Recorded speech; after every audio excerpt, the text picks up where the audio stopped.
Good morning. We'll call this meeting to order. Council is conducting this meeting in person and via conference call in accordance with the Municipal Government Act, Section 199. Council meetings can take place in person as long as physical distancing of 2 meters can be maintained between participants. At this time, according to Alberta Health, public attendance at council meetings should be facilitated through virtual means. If you've submitted a comment request, the chair will call on you at the appropriate time. The chair may also ask for comments and concerns from the public relating to a particular topic, and at this time, phone lines will be unmuted. If you would like to speak, please state your name. We ask that only one member of the public speak at a time. All persons will be allotted 10 minutes to speak as per our procedural bylaw. We ask that if the meeting recesses, that any callers hang up and call back as the meeting reconvenes. This helps with call quality. Please note this call is being recorded and will be uploaded to our website and/or social media. To eliminate background noise, please mute your phone during the meeting. Everyone has a right to be present at council meetings and council committee meetings. Any attendees that are considered disruptive to the progression of this meeting may be removed at the discretion of the chair as per the Municipal Government Act, Section 198. We thank you for your cooperation and understanding. Because of the hybrid meeting model, we will conduct a roll call to start. Reeve Link is here. Deputy Reeve Clausen. I'm on the line. Councillor Wilson. Present. Councillor Bigger. Here. Councillor Eichert. Here. Councillor Kester. Present. Councillor Armstrong. Additionally, our voting procedure will be modified for these meetings. I will call for any councillor who is opposed to a motion to indicate verbally. For any motions with expressed opposition, we will conduct a roll call vote. We have an agenda before us. Are there any additions or changes?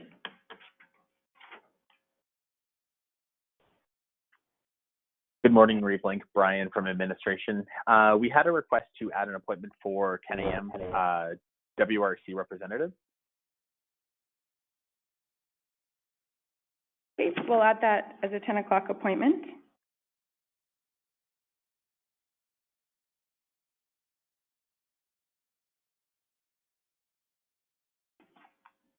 I also see we have a request for subdivision extension for subdivision 2019-001. We'll put that under 4.3.4.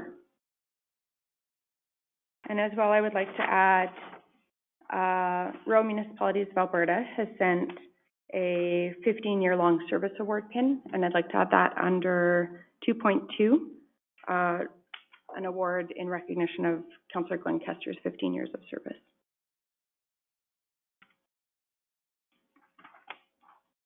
Any other additions or changes?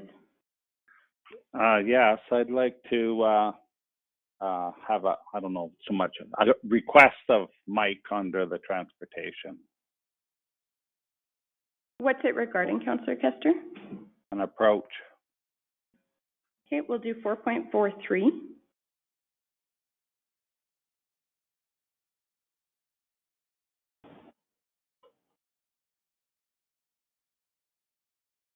Mike, do you need a location or anything, or?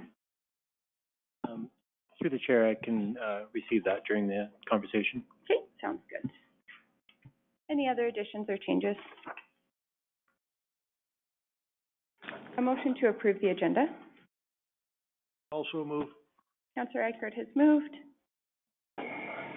Any further discussion?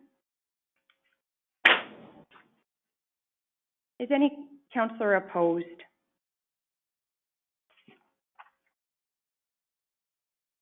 Motion is carried. We had the minutes circulated from the regular council meeting of November 10th. Any errors or omissions? I'll move them. Councillor Armstrong has moved. Any discussion? Is any councillor opposed? Motion is carried. We also had the minutes from the public hearings of November 10th. Any errors or omissions? Move to approve. Councillor Wilson has moved. Any discussion? Is any councillor opposed?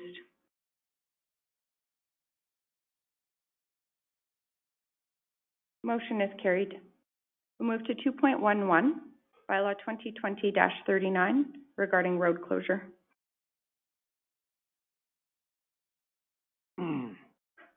Thank you. Good morning, Council. Mike with Transportation and Agriculture Department here, presenting bylaw 2020-39 road closure WID. It's on page 18 of your package.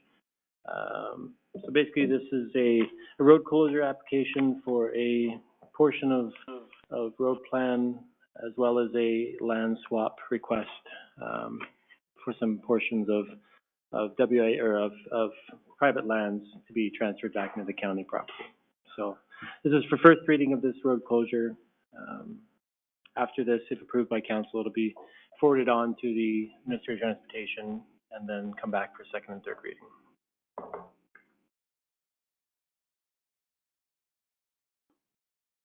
Any questions or council's wishes? Move first reading. Councillor Armstrong has moved first reading. Any discussion? Is any councillor opposed? Motion is carried. A motion for the public hearing.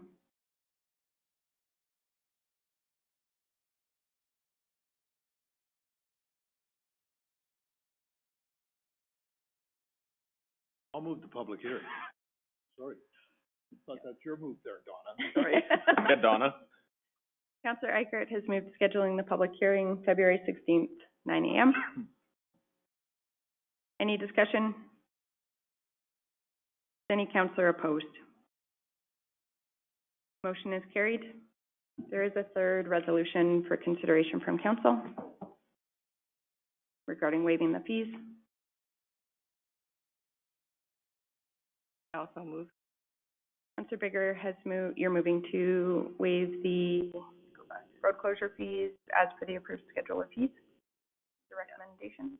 The recommendation. Okay. Any discussion? Is any councillor opposed?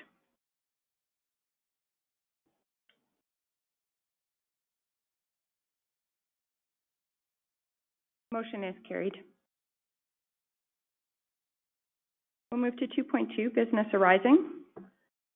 RMA's Long Service Awards recognize elected officials and administrators with 9, 15, 20, and 25 years of service.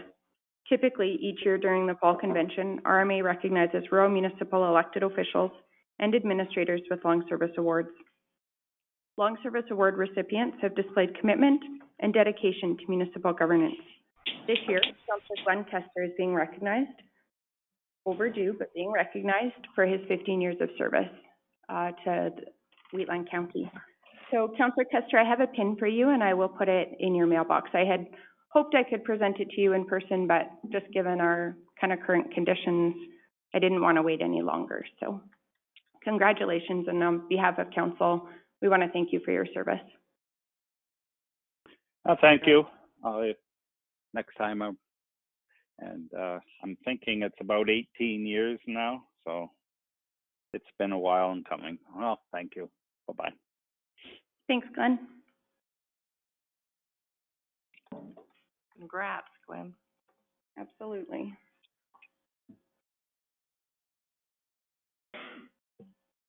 We'll move to 3.1, Reeves report.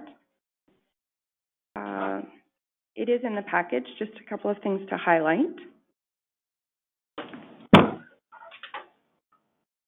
There was some interesting discussion at the RMA Mayors and Reeves liaison meeting.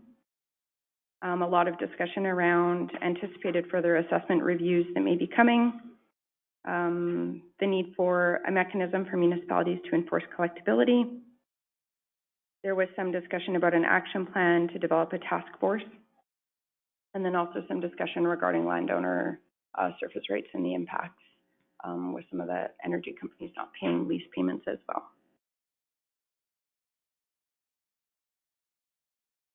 think the majority of council did participate in the RMA convention, but I know a couple of people didn't, so I'll just highlight a couple of things. Regardless of having the convention virtually this year, we were still able to have a fairly effective ministerial forum. We had good representation from many of the cabinet ministers. Many questions were asked from different municipalities. Several were focused on assessment, as well as on collected municipal linear tax and the education tax implications with that, ag research and bias, forestry fees. We did elect a new president, everyone's probably aware, Paul McLaughlin from Ponoka County. Our resolution for support for Alberta Farmland Trust did pass.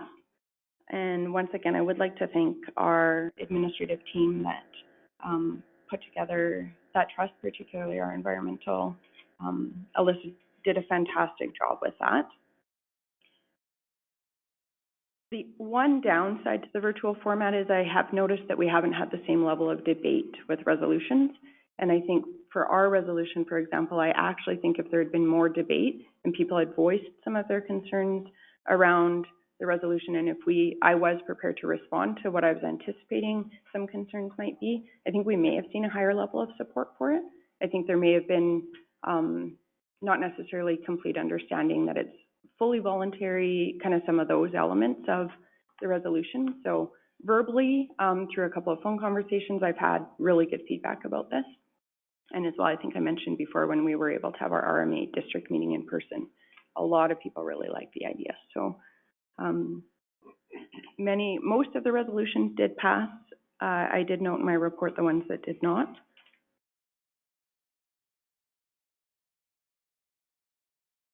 And the education sessions went really well as well. I did attend all four, the red tape reduction, media training, rural healthcare, and the business of advocacy.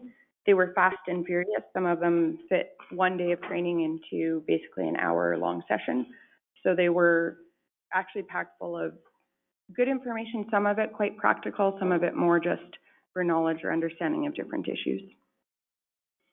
It was an honor to represent the county at the ribbon cutting, signifying the official name change for the Strathmore Wheatland Chamber of Commerce. Very excited about some of the work that they're doing and with the work that Donna is doing with them. I will highlight Community Futures Wild Rose. The second opening for the RRF funding will be if it actually may be open. If not, people can be registering and getting ready to prepare for that. That's some really good federal funding that is supportive of businesses.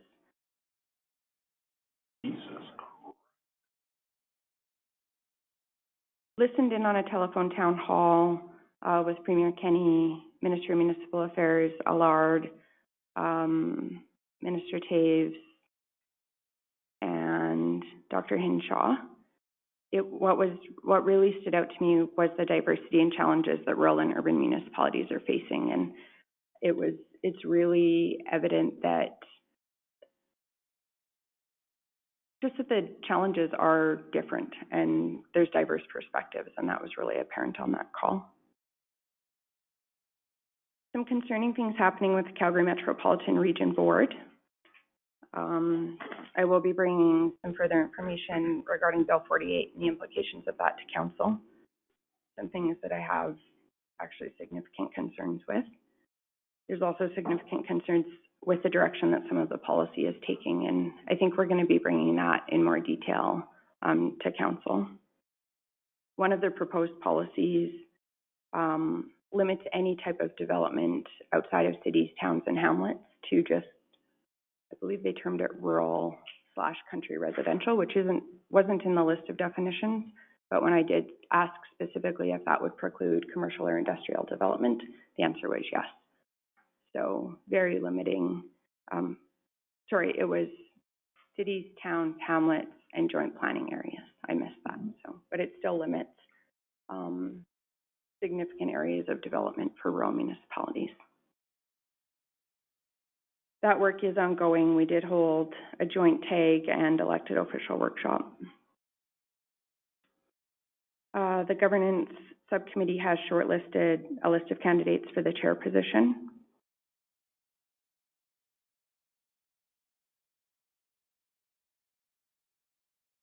some significant work being considered by the governance committee as well regarding the appeal and reconsideration mechanism.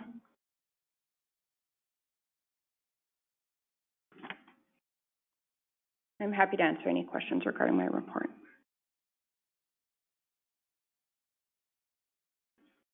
If there's no questions, I will move that my report be accepted as presented. Is any councillor opposed?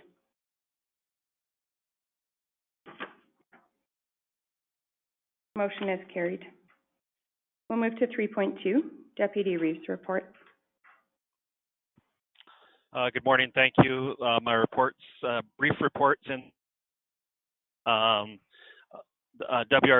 information. I know Tom has some information there.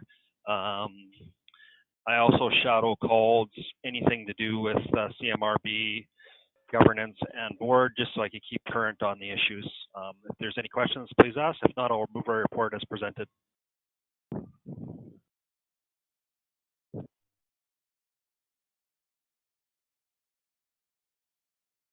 Any questions for Deputy Reeve Clausen? Is any councillor opposed? Motion is carried. We'll move to Division 3, councillor report. I have a verbal report, actually. Oh, That's why it's in the agenda. I'm sorry. Every once in a while I look here instead of here. Division 1 report, my apologies. I was gone for most of November, out gallivanting the countryside, but I was able to make one meeting for the handy bus on the 16th. Donna attended the first meeting of the month. The first meeting of the month was our, what you'd call an AGM. We elected officers. Alice Booth is now the president. She took over from Jason Montgomery. Lorraine Miller took over from myself as vice president. We also voted Miller, right? Hammermeister? Hammermeister, sorry. I haven't met her yet. Wonder who that was. I was too. And we also voted on a model on how to deliver future services. And we are looking at the same operating cost as the last one. They are hoping to come to council and talk about the future of the handy bus. As I asked them to, they are meeting with the town this week, I want to say, because we postponed. They were supposed to meet 2 weeks ago, and we decided we weren't ready as a board to meet with the town, so we moved it back and made a few tweaks to the presentation. And we are hoping to make that same presentation to council in January. Alice has talked to Brian about it, so I don't want to go into too much detail. I think it's up to the board now to get across why they picked the model they did. And I would be happy to talk about the different models at that point and the comparison of the cost and sustainability when the board is there. So I don't want to show any bias as of right now. So with that, I'll move my report as read. I don't have any other committees, so that's it. Any questions regarding the Division 1 report? Is any councillor opposed? Motion is carried. Move to Division 3, councillor report. Yes, I guess one of the bigger ones was the Canadian Badlands. So they got their phase 1 and 2 finished. So phase 1 was the workshop and phase 2 was the surveys. So it was, the result of that was quite a big percentage wanted to keep the Canadian Badlands, but through a different model. So we are definitely going forward with phase 3 to figure out our vision, our change, possibly change of structure. So that'll be going, starting quite soon and hopefully to be over by the end of February. So we will have some bigger answers by then. We will be involving government of Alberta, Travel Alberta, and a lot of the tourism people that are at stakes. I think tourism right now is a good time that we're doing this, but when it opens up, it is a revenue that the province is really going to need, and I think the Canadian Badlands will have a big part in that. And for our small businesses, it will be an asset to keep the Canadian Badlands going, but in a more valued structure. WC Infinite, they've changed their structure too a little bit. They've changed the date. They don't have guest speakers. They have guest speakers, but they talked to them before, and then you can go online and see them through the website. Economic development is very exciting. We're going into 3 different committees. So there is the investment attraction, marketing, social media, and tourism business development. Very excited about how the Economic Development Board is going to help us help the county go through and find some vision, some purpose, and go forward. I know that I'm on the marketing, social media, and tourism and business development committees, and Jason Wilson is on the investment attraction. So we shall keep you informed on that going forward. And if there's no questions, I'll move my report as read. Any questions for Councillor Bigger? Is any councillor opposed? Right. Motion is carried. Now, we do have 3.41, a notice of motion, but we have had a request for an appointment at 10 a.m. regarding that notice of motion. Donna, would you be prepared to defer that? I think it would be great to move it to, defer it to before correspondence. Good. That would be great. We'll just move 3.41. Move just before correspondence.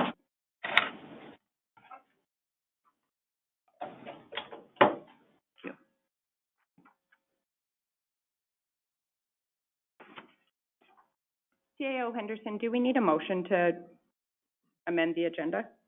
No, it's okay. We'll just go. Is any councillor opposed? Do we have consensus on moving it? The Reeve can jump around the meeting wherever she'd like.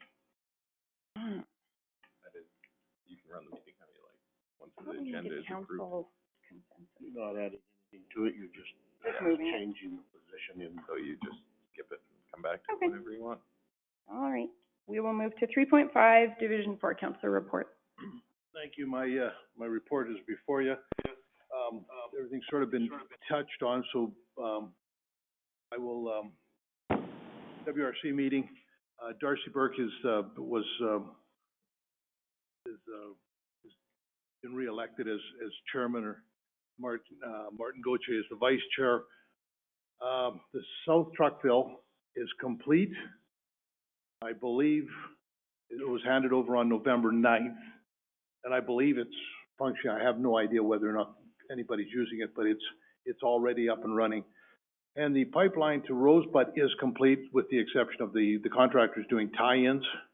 And I think the people in Rosebud should be getting water out of that pipeline by mid-December.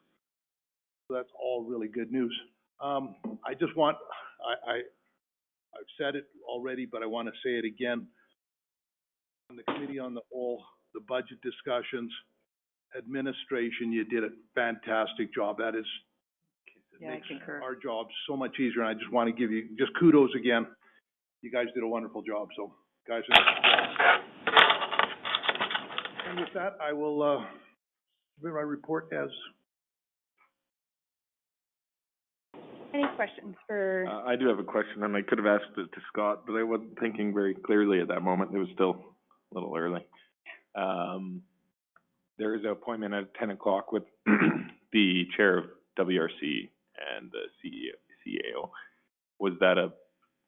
Did that come up at the last board meeting? As far as my notes go and as my remembrance goes, there was no discussion on that. Okay, thank you. Just So, curious. any other questions regarding the report? Is any councillor opposed? Motion is carried. We'll move to Division 6 councillor report. Yeah, I'm unmuted. Yeah, my report's in front of you. If there's any question, it was just most of the things have been reported so far, so if there's any questions, I'll answer, and if not, I'll move my report. Any details or updates from the Housing Board, councillor Kester? Really not since the last meeting. I think on Thursday, we're having a building committee meeting.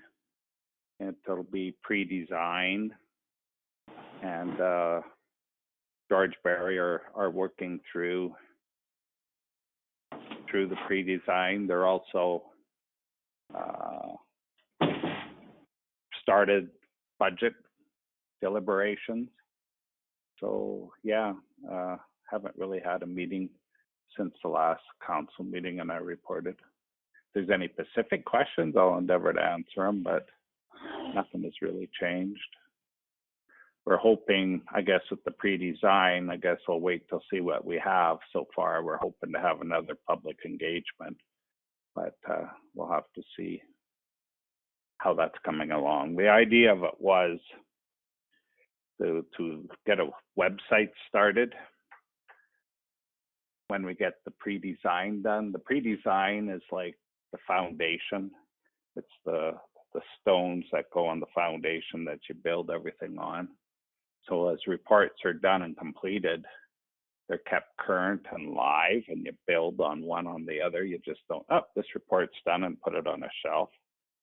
So it would become part of the website, and it would be always open to comments, and people would be able to get on there and see what the progress is. And yeah, to my knowledge, they're still working on that and how they're going to make it interactive. But I'm hoping to get some more definitive answers on Thursday. Thank you. Any other questions regarding Division 6 report? Just to comment on that topic, actually. I wasn't here for last meeting, but I did listen to it, and I know the public engagement and public expectations were brought up, and I would just further that to, at the Handy Bus meeting on the 16th, we were talking about the needs of seniors, and a number of people on the board were adamant that that was going to be built. There was no question that it was going to be built in the next 3 years. And I would just bring that back to the board and really show that perhaps that expectations aren't being managed as well, because they were positive that that was going to be built and the town and the county were funding it. So I would just relay that information. So, and they're very involved people on that board. They know what's going on in the community. So I would just bring that back to the board, please. I'd have to say confidence is high. But having said that, this pre-design, and we get the website up, we have I'm thinking it'll become a lot clearer on the process that has to be followed, the different approvals that have to come, the different money that has to come. And we're also currently waiting for the expression of interest from AHS. It's be a lot easier to answer a lot of questions when we get some more answers ourselves. Yeah, I'm thinking when you get such high community involvement, the expectations become high too. And I don't want to at this time hamper community involvement because it's really critical.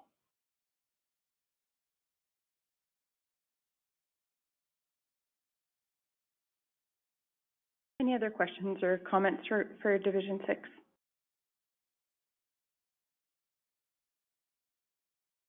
Glenn, did you put a motion to accept your report? I'm sorry. Yes. I believe I there's did. Yeah, Councillor Armstrong is shaking his head yes. I'm sorry. Is any councillor opposed? Motion is carried. We'll move to Division 7.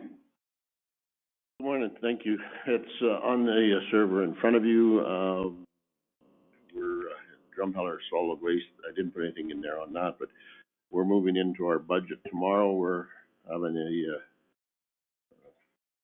executive meeting to deal with the first draft of the budget, and we're meeting on Friday with the board to go over the whole budget so we can bring it to the board for acceptance on the 17th of this month of December. And I'm hoping there's not any big surprises there. We've had a fairly decent year. Everybody's had nothing else to do, so they've been busy cleaning, and so across the scale, it hasn't been too bad at all.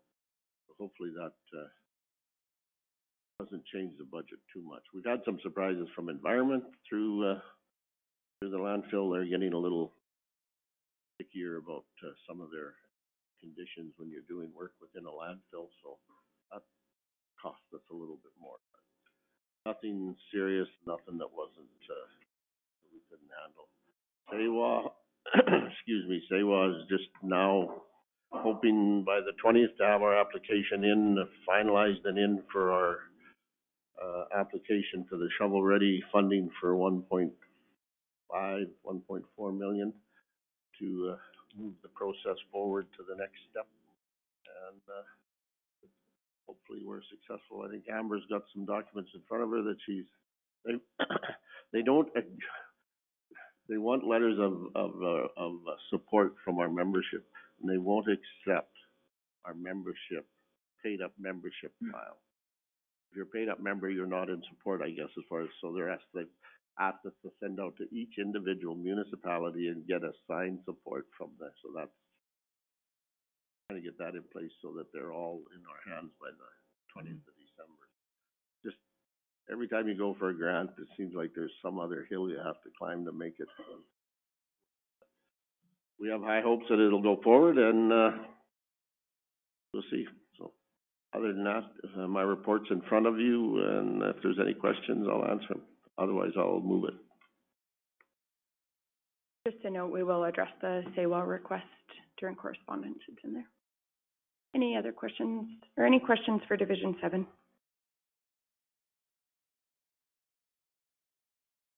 Is any councillor opposed?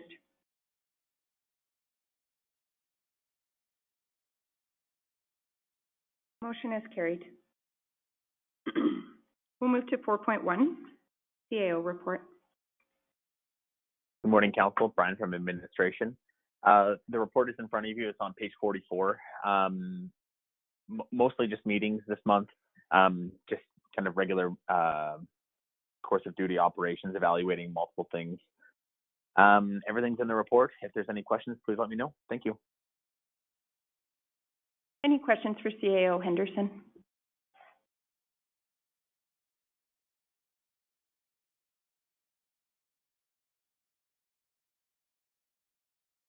A motion to approve his report as information, or accept his report as information. So move. Councillor Wilson has moved. Any discussion?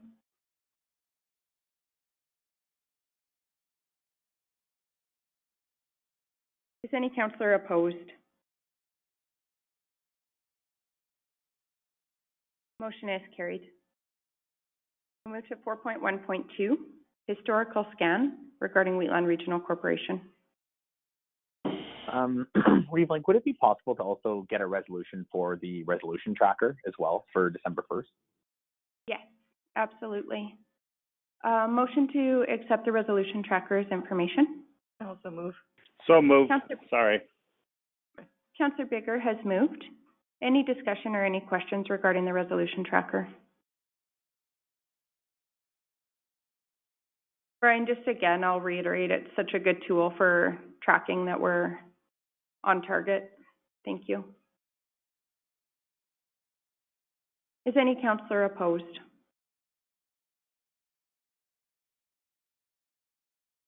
Motion is carried. Now we'll move to 4.12, historical scan regarding Wheatland Regional Corporation. Yes, good morning, Council. So this is just a follow-up to a resolution.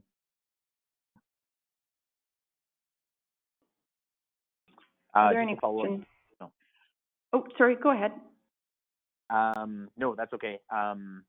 Any resolutions that were passed over the last 6 years are attached to this report, and the hard copy of any other documents and bylaws pertaining to the WRC was handed out in hard copy to Council on September 1st, 2020.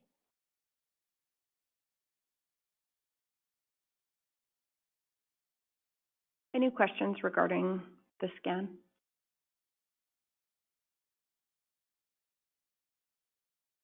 I want to thank administration. This is good information to have, and I really appreciate the work that's gone into it. Thank you. Yeah, and I would echo Councillor Eckhart's comments. Really appreciate the work that went into it, and it is very helpful. So thank you, CAO Henderson, and to your team that worked on this. You're welcome. Any question?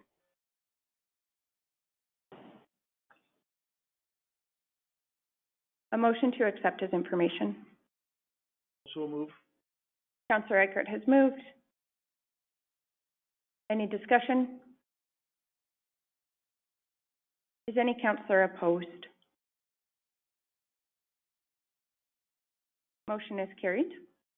We'll move to 4.13, Communications and Public Relations Policy Update. Good morning, Council. Brian again from Administration. So kind of just, as Council knows, we have established an internal policy committee, just with staff that are reviewing policies that are a little bit outdated. And what we're trying to do is just review them for best practice, current practice, and just kind of update them just so it's clear for staff, stakeholders, and Council, just kind of all the activities that are going on. So for the communications ones, these were identified as policies that were a little bit dated. We have a couple new people in positions, myself, Vinod, and Mackenzie.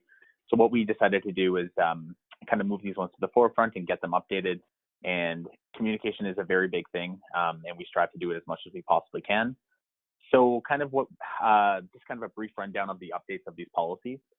So one major change was the resident communication, what we do with it. Previously, there was a log that was kind of presented or in the policy before. We do have a system where we do collect all of the resident communication, and kind of we just updated with what we currently do with it. We removed kind of a comprehensive flow chart out of the policies as well.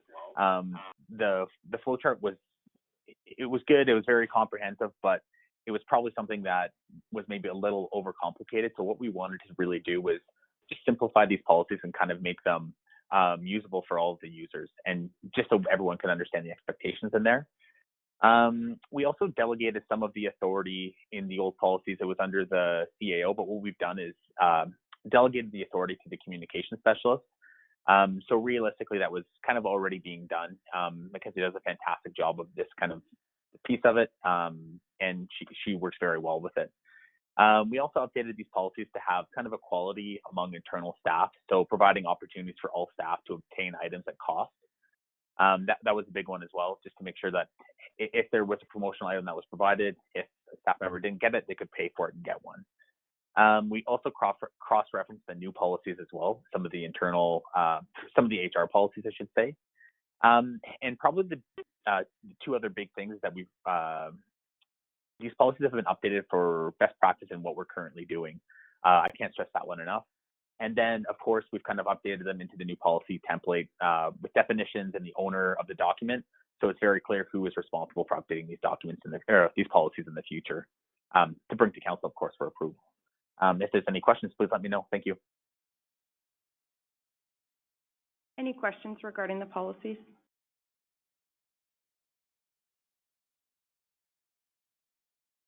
I do have a question for the public participation policy, starting on page 77. I wasn't sure if it would be helpful just to explicitly include somewhere, possibly on page 81, under administrative responsibilities, or it could be in the, like where it discusses the participation strategy and toolkit. What I'm thinking is there have been times, and not with current administration, but previously, where there's some public participation happening in a certain division and the division counselor wasn't necessarily aware of it. And so I'm just wondering if we integrate that right into the policy or the strategy. It's kind of just a check. I know this administration has been excellent and is very consultative, but if you had a new staff member or it just slipped your mind, if it's not right there in the strategy or the toolkit, it could be a step that's overlooked. It's always good if council knows when a public engagement session is happening and is able to attend and that type of thing, so.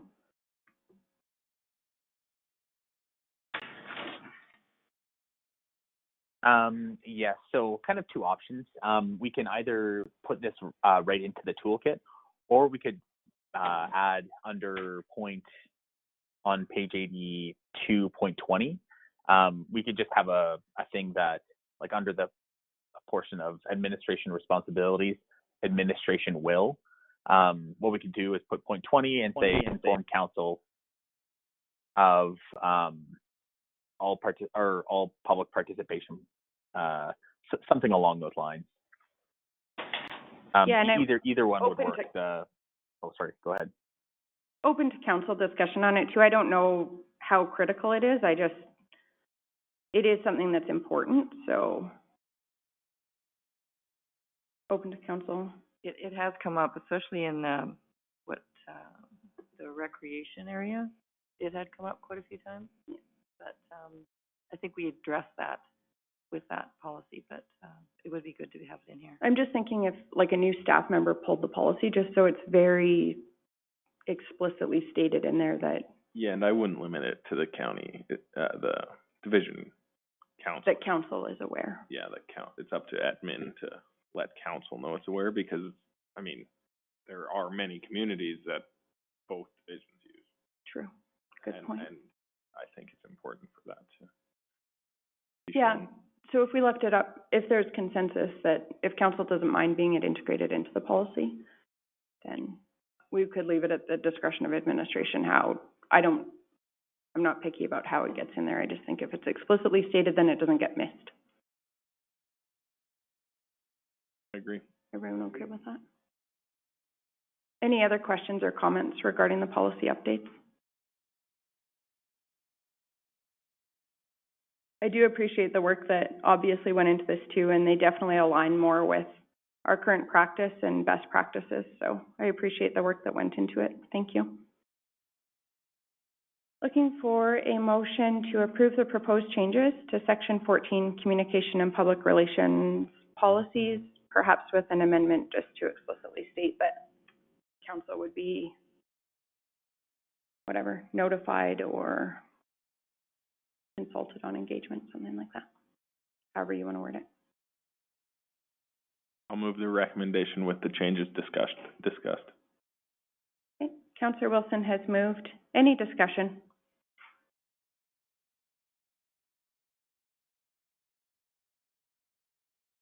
Is any councillor opposed?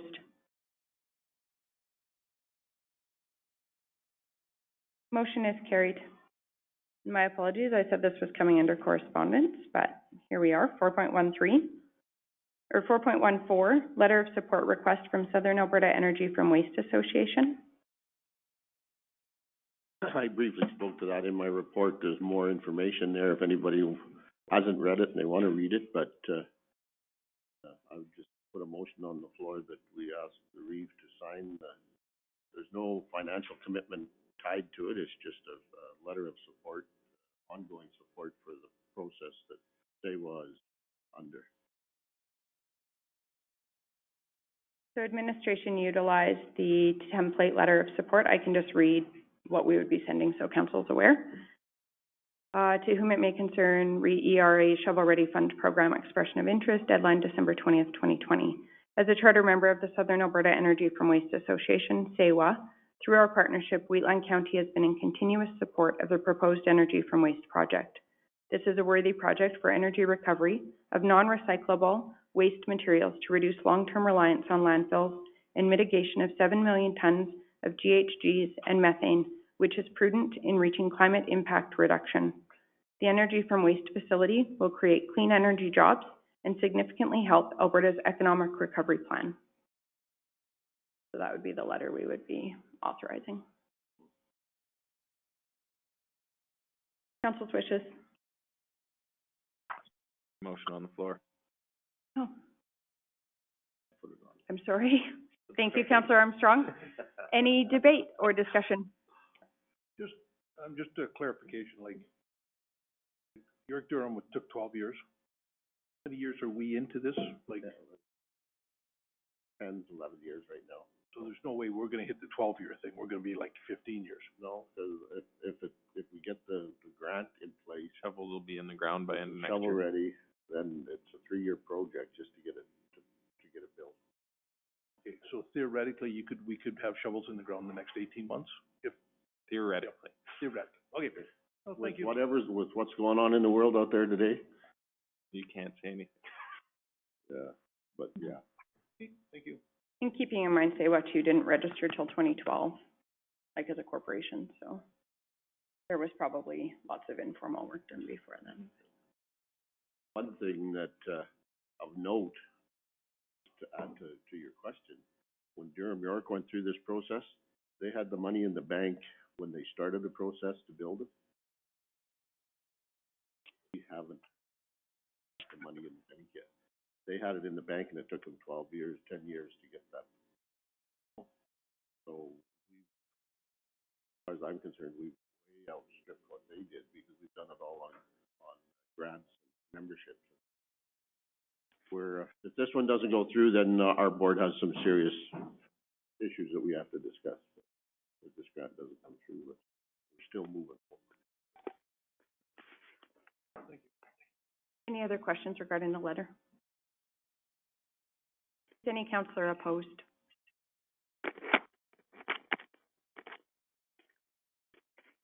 Motion is carried. You on behalf of the board. Thank you for bringing it to us. We'll move to 4.21, Corporate and Financial Services Report.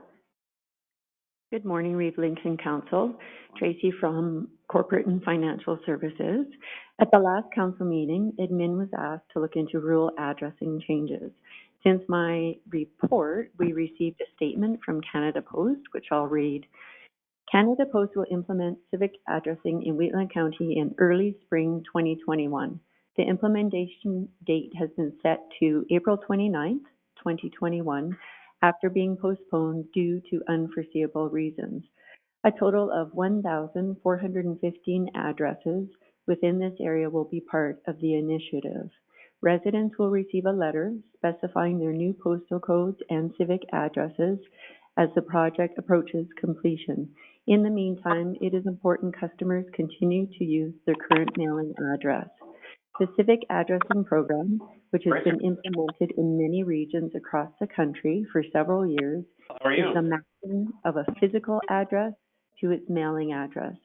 This matching gives customers one consistent address to serve both well, I was going to say, at least it's just a cold. And helps Canada Post improve efficiency and accuracy of mail and parcel delivery. Civic addressing also helps 911 responders locate emergencies. As part of this initiative, affected residents will experience a postal code and mailing municipality name change. Customers will have 1 year to inform their mailers of their updated address, and during that period, Canada Post will continue to deliver mail address to the old address. And this information is posted on our website for residents. And also, if there are any implications to land titles, our staff in taxes at main reception are available to answer questions as to that process as well. And then just a few highlights from our department. The 2020 detailed assessment audit and report should be complete by year end. We are currently in auditing. We'll start with interim audit and then year-end audit. Most of this will be done virtually. And then the December 31st year-end financial statements will be reported to council in April of 2021. Under information technology, MRF vehicle inspection forms, web and mobile applications are undergoing business testing. The IT support technician is currently open for applications. We are also automating the contract management process. And we have completed a draft of the assessment management policy and reviewing that internally. And as well, we're researching grant opportunities for asset management. And also taking training on election 2021. Hard to believe, it's very far away. However, nominations start January 1st. So we're already talking about compiling a nomination package, and nominations can be handed in starting January as well. So that's a big change. There's quite a few changes from last election, and nomination used to be 1 month, and it's now starting January. So other things that we're looking at is we met with the returning officers that have done this for many years in the past. They have indicated that they won't be doing that job. And so we're currently looking at advertising for a returning officer. And that's about it at this point. Any questions? Any questions for corporate financial services? Yeah, I have one. This election process used to be on month before the election, you'd had 2 hours to hand in your papers. Now you can start handing them in January. Is that what you just said? That is correct. That is one of the changes that have been made to the Election Act. So is there a provision you'll be able to withdraw them, say, at any time, or up to what time? That's correct. Or? Yes, Okay. you can Do you know withdraw what the as day well. it is? What would be the day you can't withdraw anymore? I would have to look at the act, but the timeline would be indicated in there. I think right up until nomination day. But again, I can look into that.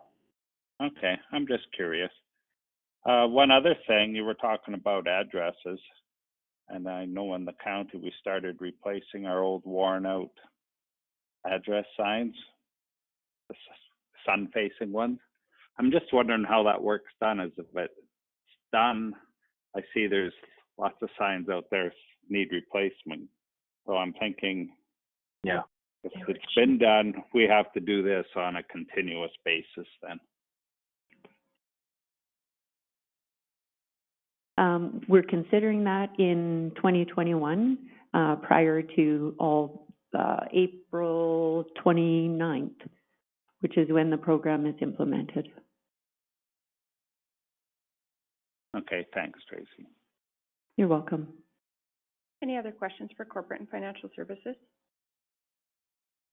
I just have a question on page 129, the third bullet point under assessment, a 20% reinspection cycle in the villages of Rocky Ford and Standard. Can you just clarify? I think we've talked about this before, but can you just remind me what that is? So we have a contract, the county has a contract with those villages to do their assessment. Yeah, and that's what I recalled. And it's a paid for service that the county provides for the villages. I believe so. Okay, perfect. I thought that's what I recalled, but I wanted to make sure I was understanding. Thank you. You're welcome. Any other questions?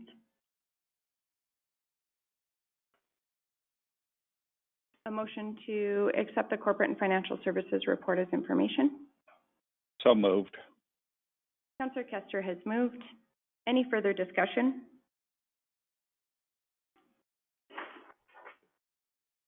Is any councillor opposed?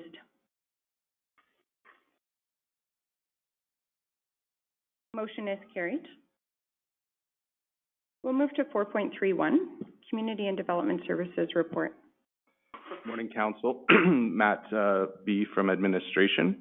On page 134 of your agenda package is the Community and Development Services November 2020 report on all divisional ongoings. You'll see in Community Services, more recently, we closed off the engagement for the Open Space, Rec, and Culture Master Plan. So we'll be summarizing what we heard at that point and most likely presenting that information to Council before we move forward with compiling additional information to begin drafting that master plan. With economic development, Councillor Bigger had indicated some of the modifications to the ECDEV board. So obviously we have 3 committees that have been struck. We amended those terms of reference, which Council reviewed. So there's exciting times ahead into 2021, and I'm sure we'll be presenting some reports to Council with regards to those committees and that board and the action taken. With Fire and Emergency Services, on November the 30th, I had circulated, or rather, sorry, November the 27th, I had circulated a more recent update with regards to the Carsland Fire Hall and some action taken there. So mobilization did start mid-November, and the contract with the project manager and the contract team were reviewing shop drawings with regards to what has been presented. We have got the building permit and all of that process well underway. Midwest Design and Construction is also reviewing those shop drawings, and you'll see on page 134, milestone dates are presented. Obviously, piling starting early December, pre-engineering buildings the week of January 25th, water and sewer install May the 10th, asphalt paving June 13th, and completion and occupancy by August 30th, 2021. Those are milestones, and I just want Council to know that those are fluid. They may change, subject to change, and I'll present that if there's any milestone modifications from there. You'll see actually on page 135 an aerial of the completed site prep for the fire station, so that's quite exciting as well. We got that mid-November, so we thought we'd include it in there. On page 136, we have fire actuals, dispatch calls by fire hall, type and fire hall. Planning and development, our second municipal development plan on page 137. Webinar was held at the end of October. We do intend to bring a What We Heard report back to the December 15th Council with regards to the municipal development plan engagement process. So that's exciting, and we'll present that to Council and we'll move forward from there. We'll analyze if we need additional engagement, or we'll analyze if we can proceed to the next step, which will be looking at our existing MDP and inserting those required amendments and moving forward from there. You'll see the actuals, the development permits, planning, safety codes permit year to date up until October. You'll note the fluctuations are not large with that. And obviously we modify that when we get any incoming applications. 2020 applications, you'll note as we move to 2021, those numbers will still be there, just a note to Council, so for your information. And obviously on page 138 and 139, we have reports for protective services. That concludes my report. Any questions for Community and Development Services? Yes, page 134, bullet point 4, volunteer outdoor rink agreements for Lakes Muirfield and Carsland. The only reason I ask this is because the rink at Cheadle is being run by the Cheadle Lions this year, so is there anything we need to do in order to be in compliance? I believe there's an agreement already in place for the Cheadle Lions for that rink. That would have been just recently? It was executed before I was here, so it was a few years back. Probably. As long as that gets grandfathered, like I just don't want to be, the community association doesn't have anything to do with the rink this year, as the Cheadle Lions have taken over the total operation of that rink. So. And that was just recent, that transition? Yeah, and that was just done in the last 5 weeks. So I just want to make sure that our T's are crossed, that there's nothing that's gonna. I'll take a look at that agreement and see if we need to. Okay, and if you can bring that to me, then I'll bring it. I can bring it forward to the powers that be in the Lions Club. And if we could do it before tomorrow night. That would be fantastic, because we have a meeting tomorrow night. We don't ask much. No. I'll go take a look at that agreement right after I'm done with my presentation, and I'll see what I can get. Thank you, Dave. Any other questions for Community and Development Yeah, Services? I have one on, pre-planning for Richardson Pioneer. What is that, involved in that? It's under operational accomplishments? Page, 135? I'll bring that back to you. I think it's in my inbox here, and I just have to get you some specifics and Okay. look. But I do want to make one note, actually, just for council's information. We did have, under operational accomplishments, 1,000 face shields donated to the county by IPEX. Yeah. So we are receiving those face shields now. I think we had, last I heard, 300 already in. So we are determining that.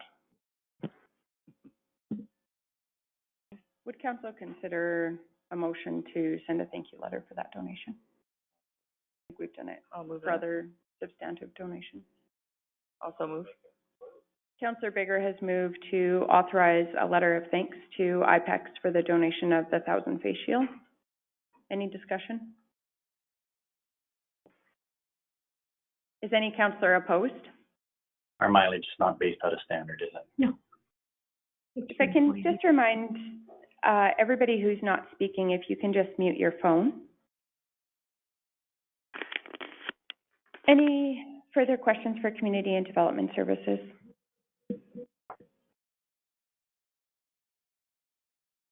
If not, a motion to accept the report as information.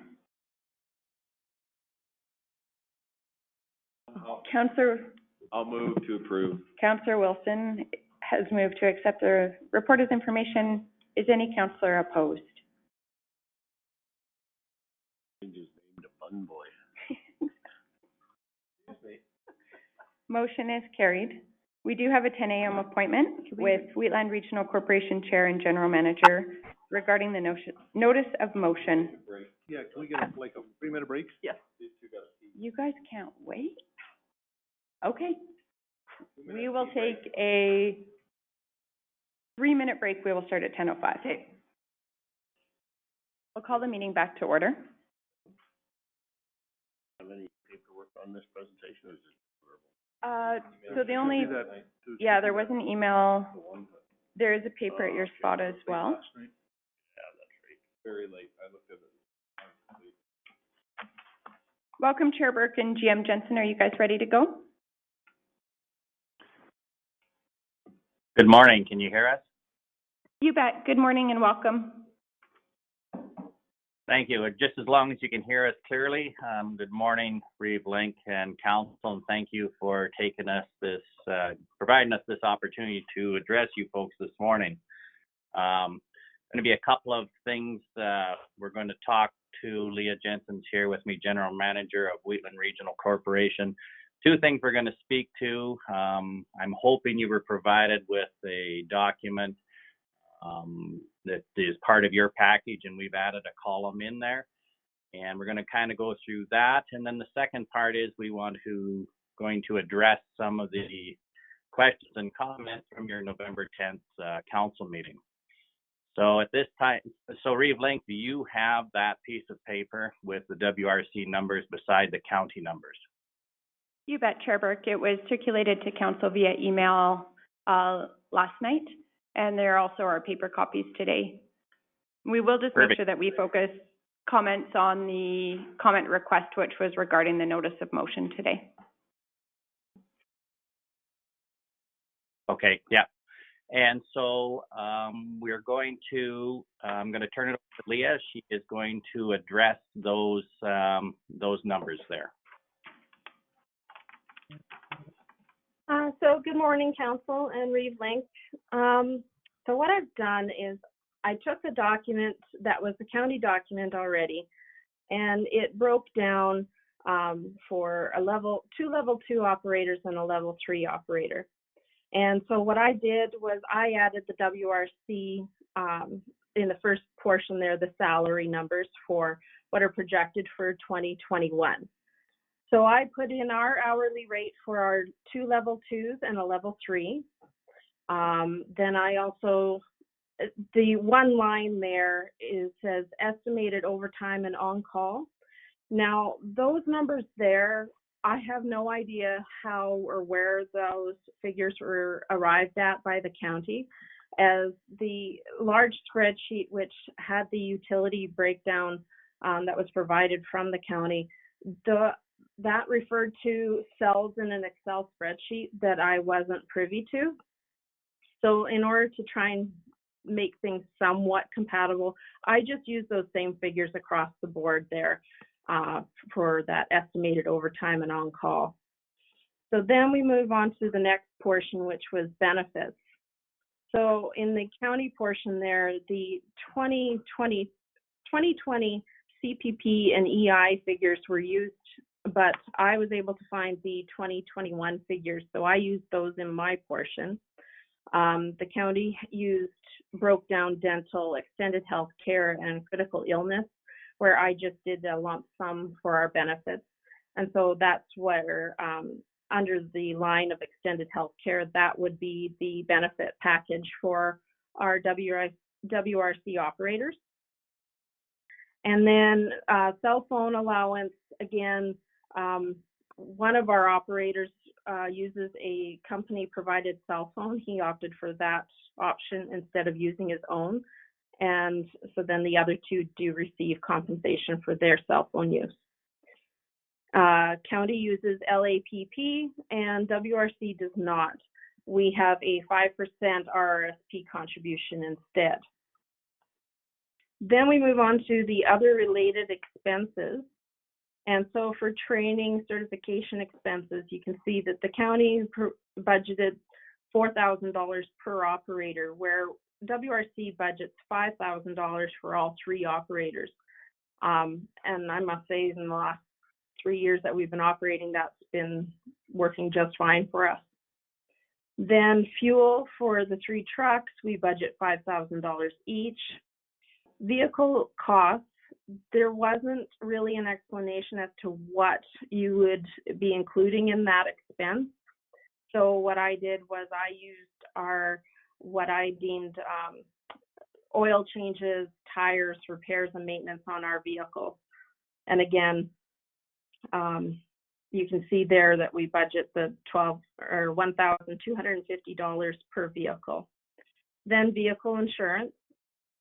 And as a grand total, the county totals up at $370,888.36, and WRC's total is $290,580.53.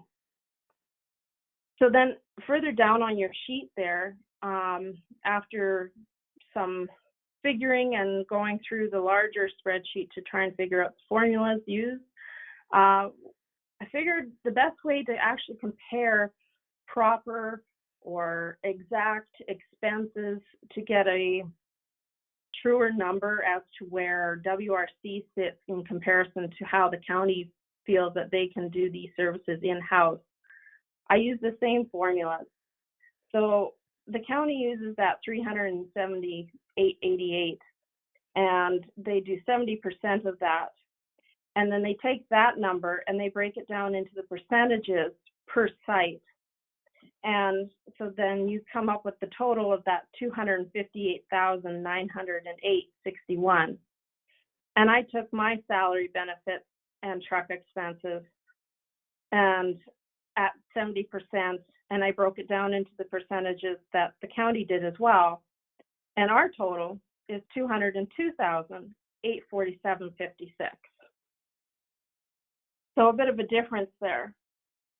But the thing here is, in your package and the documents that are provided to you from, I'm not sure who exactly at the county, instead of doing that kind of a comparison, what they did was they took our rate at 105 and used that. So then that comes up with that $512,226.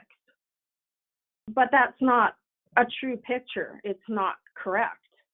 For starters, there's an estimation here of the 1,200 hours and the mileage for Lakes and Murfield.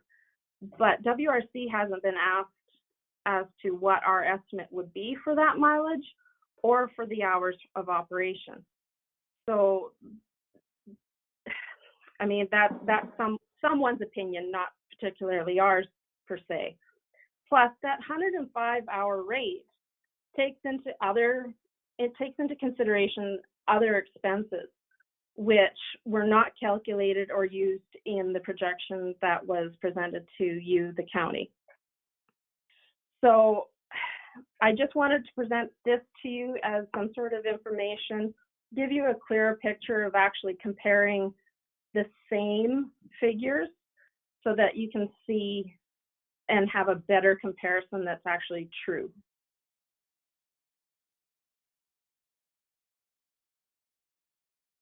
Thank you for that presentation, GM Jensen. We appreciate it.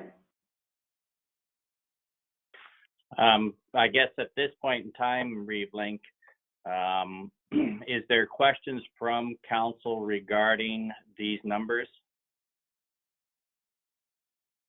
Any questions from council? Not hearing any. Thank you, Chair Burke. I got a couple. Go ahead, Councillor Kester. So the numbers that Ms. Jensen presented is quite a bit less than the 105-hour rate. Now, I know in the 105-hour rate from last year, there was numbers in there that were used to come up with the $105 an hour. So these numbers, a lot of them, aren't included in the county side. So when we figure out what you have there and you come up with the 290, of course, those numbers aren't included. Those numbers would have to be made up someplace else. In the way the county's doing their numbers, those numbers aren't included in the water because it's a core service. It's a incidental increment values has been reported. However, these numbers, if we were to put them in the water side in our core business, then it would be totally appropriate to put them there. It's not like we have to go back to the 105. The WRC could stick to this number quite easily and just shuffle the numbers around and make it the same methodology as the county uses. Is there any truth to them statements, or is it possible, or what do you think?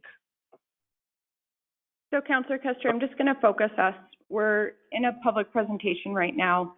We're going to reserve debate for the notice of motion until it's scheduled on the agenda. So we're going to focus any questions that we have right now just to Chair Burger, to GM Jensen regarding the document that's been presented and the presentation.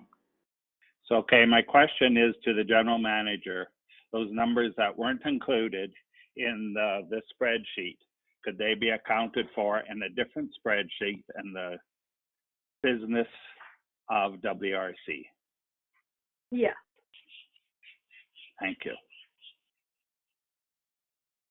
I'm just going to add there that with all due respect and in all fairness, this was the only way to match the WRC numbers to the county numbers.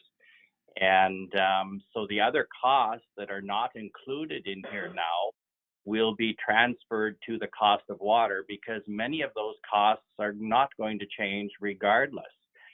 They are fixed costs. And, you know, it's a bit of a shell game, folks. The money comes from one place or the other, and we can move it wherever we need to move it. We felt as though at WRC, and our board and staff have done a great job in being completely transparent with numbers and associating costs where we felt as though they belonged at in these two budgets that we provide here, one for cost of water and one for cost of... And I'm just going to ask anybody who's not speaking if you can mute your phone, please.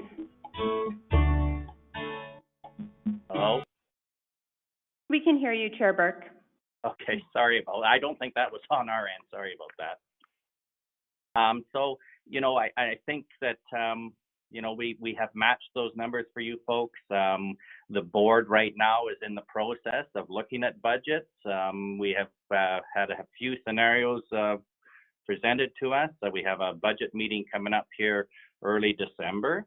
And I think that's, you know, that's kind of where it's at. And I just caution you folks, you know, there are fixed costs at WRC. And we very respectful understand the process you're going through. It's due diligence on the behalf of municipalities, but we have to remember that we have partnerships. And the success of these corporations and the partnerships that we have is only possible when all parties are involved. And, you know, I tip my hat at WRC and the staff and the board for diversifying this company to find alternative sources of revenue to help offset some of the costs. And that was kind of the very original discussion at day one. And actually that proposal was brought forth by Wheatland County that we provide services to all the residents, not only selling water. And when we did the numbers, it was something that did work. And I think, you know, that's basically all I need to say, and Leah has to say about the project or the budget side of it. Now, Reeve Link, is there opportunity for us to discuss the November 10th meeting at this point? Because there's some clarification needs to be made for public record there. We have exceeded the 10-minute length under our procedure bylaw for public presentations. To exceed the presentation would require, sorry, I'm finding the wording. Consent by council in this meeting. So it would be at the discretion of council. And it wasn't a presented topic for the presentation today. Jason here.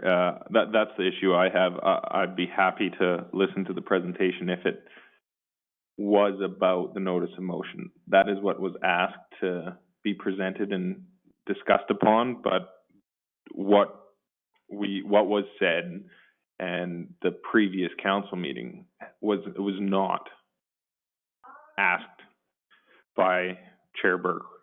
So I can't allow that to come up as it was not asked prior to.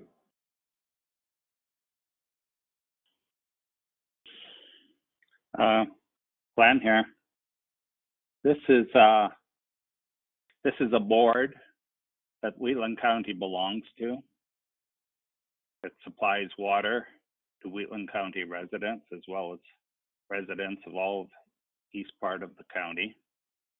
They asked to come and talk about comments made during the discussion of this notice of motion.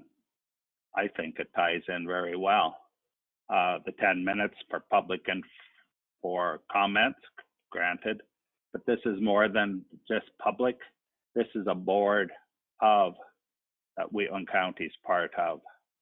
No, much different than some of the other businesses that the county is involved in. So I'm in truly support, and I'll make a motion that Wheatland County hears out these concerns, because I think some of the concerns I'm thinking, if it was part of the notice of motion, could be very relevant in the deliberation process. So just a comment, so if you want to just state your motion and then I'll ask a question. I move that Wheatland County grant an extension of time to WRC to ask for clarification on comments made during our notice of motion on November the 10th. Thank you. And just a comment, so we not frequently, but we have at times had organizations that we sit on boards present to council, and I believe administration typically does provide them the 10-minute time limit for their presentation. I'm thinking of things like Community Futures or Marigold Library. CAO Henderson, I'm not sure if you can speak to that, but I believe that's been the process before when we've been planning presentations just to manage council time. Yeah, that's correct. That was my understanding as well. There is a motion on the floor. Discussion.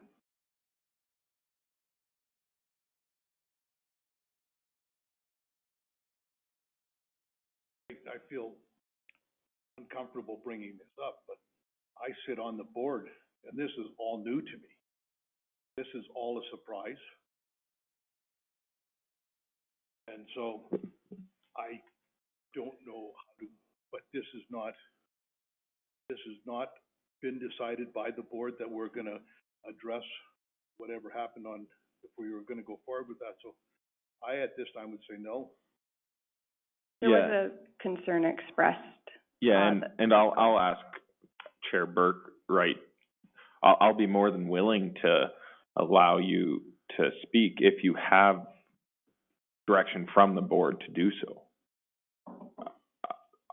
From what I hear, both of our board members this has not been brought up to them.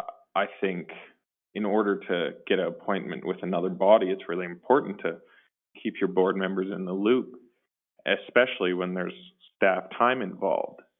I'm just curious why that wasn't, if it wasn't brought up to the board, why? And why do you think we should allow you that extra time if you don't have direction from the board? Well, thanks, Jason, for that question. And yes, for sure, I'll answer that. So there was extensive discussion at the last WRC board meeting regarding the November 10th council meeting. We did discuss it.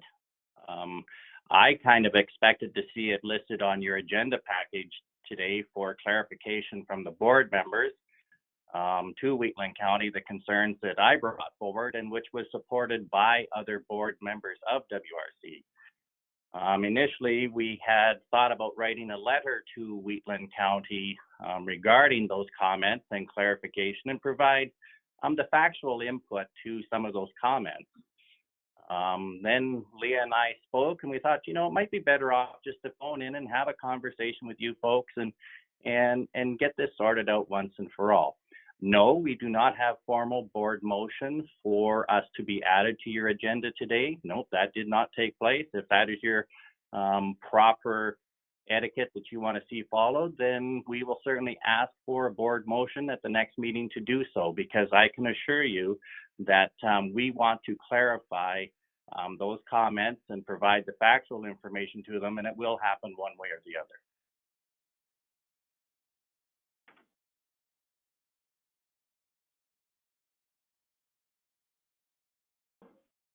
Any other questions or discussion on the motion?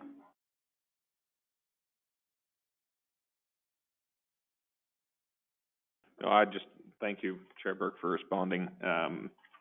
And personally, I would like to see board direction. I mean, it may have been talked about, but I'd like to see a motion coming from the board to talk about specific items with this council. And I agree with you, a letter wouldn't have done it. I think there are many things that we as both bodies have to discuss and not just send letters back and forth. So I do appreciate that, but I do believe there's a formal process that we have to follow.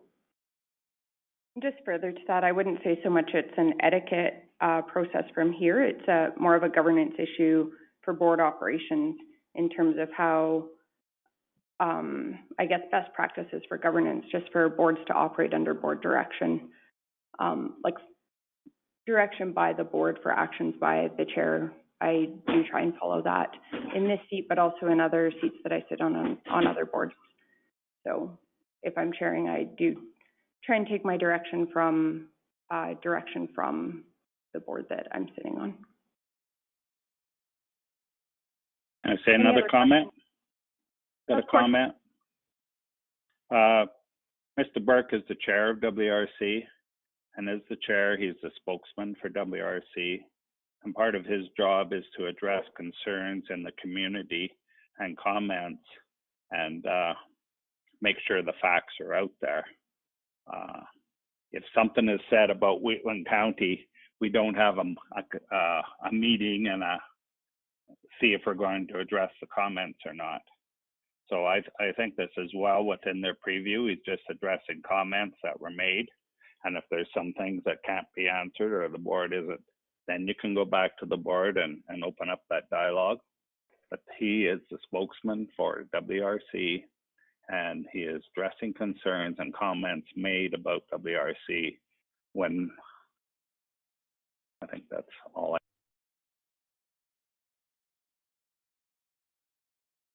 Thank you for that. And I'm happy to hear any factual information that is relevant to council deliberations regarding the notice of motion. I think it's important. If there's any missing factual information, I do want to hear that personally. That's important for me. I don't know council's wishes. There is a provision. So having said that, are we going to go ahead and vote on this notice of motion without hearing what could be or maybe not, maybe is? It's up for council to decide if it's relevant information.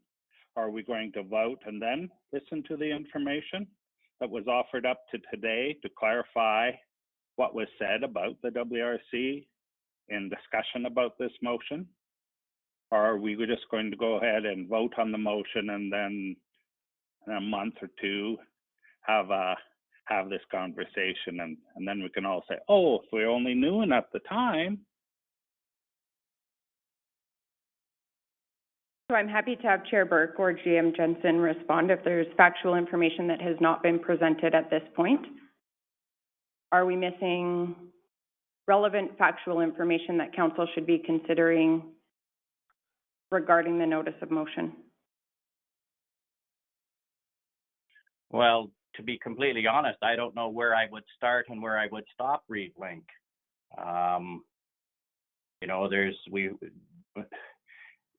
I think it's safe to say we're either going to have this discussion today or we're going to go through a formal process and have the discussion at a later date. I certainly caution a decision today for the reasons that we are talking about, including some budget numbers and what have you.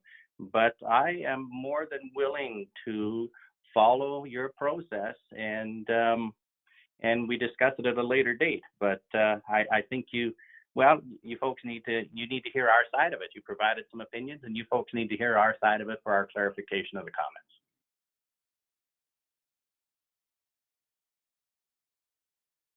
Personally, I'm happy to hear if there's more relevant information to our deliberation. We've talked about the timeliness of these decisions with both organizations being in budget deliberations.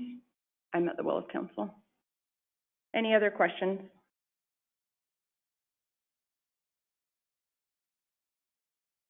Like I've stated before, I'd love to hear more information if it's relevant, but the issue I have is governance and the direction of the board.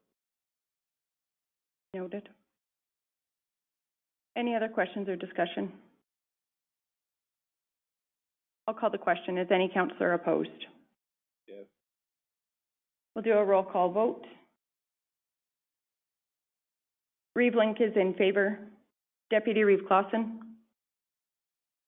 I'd be gone.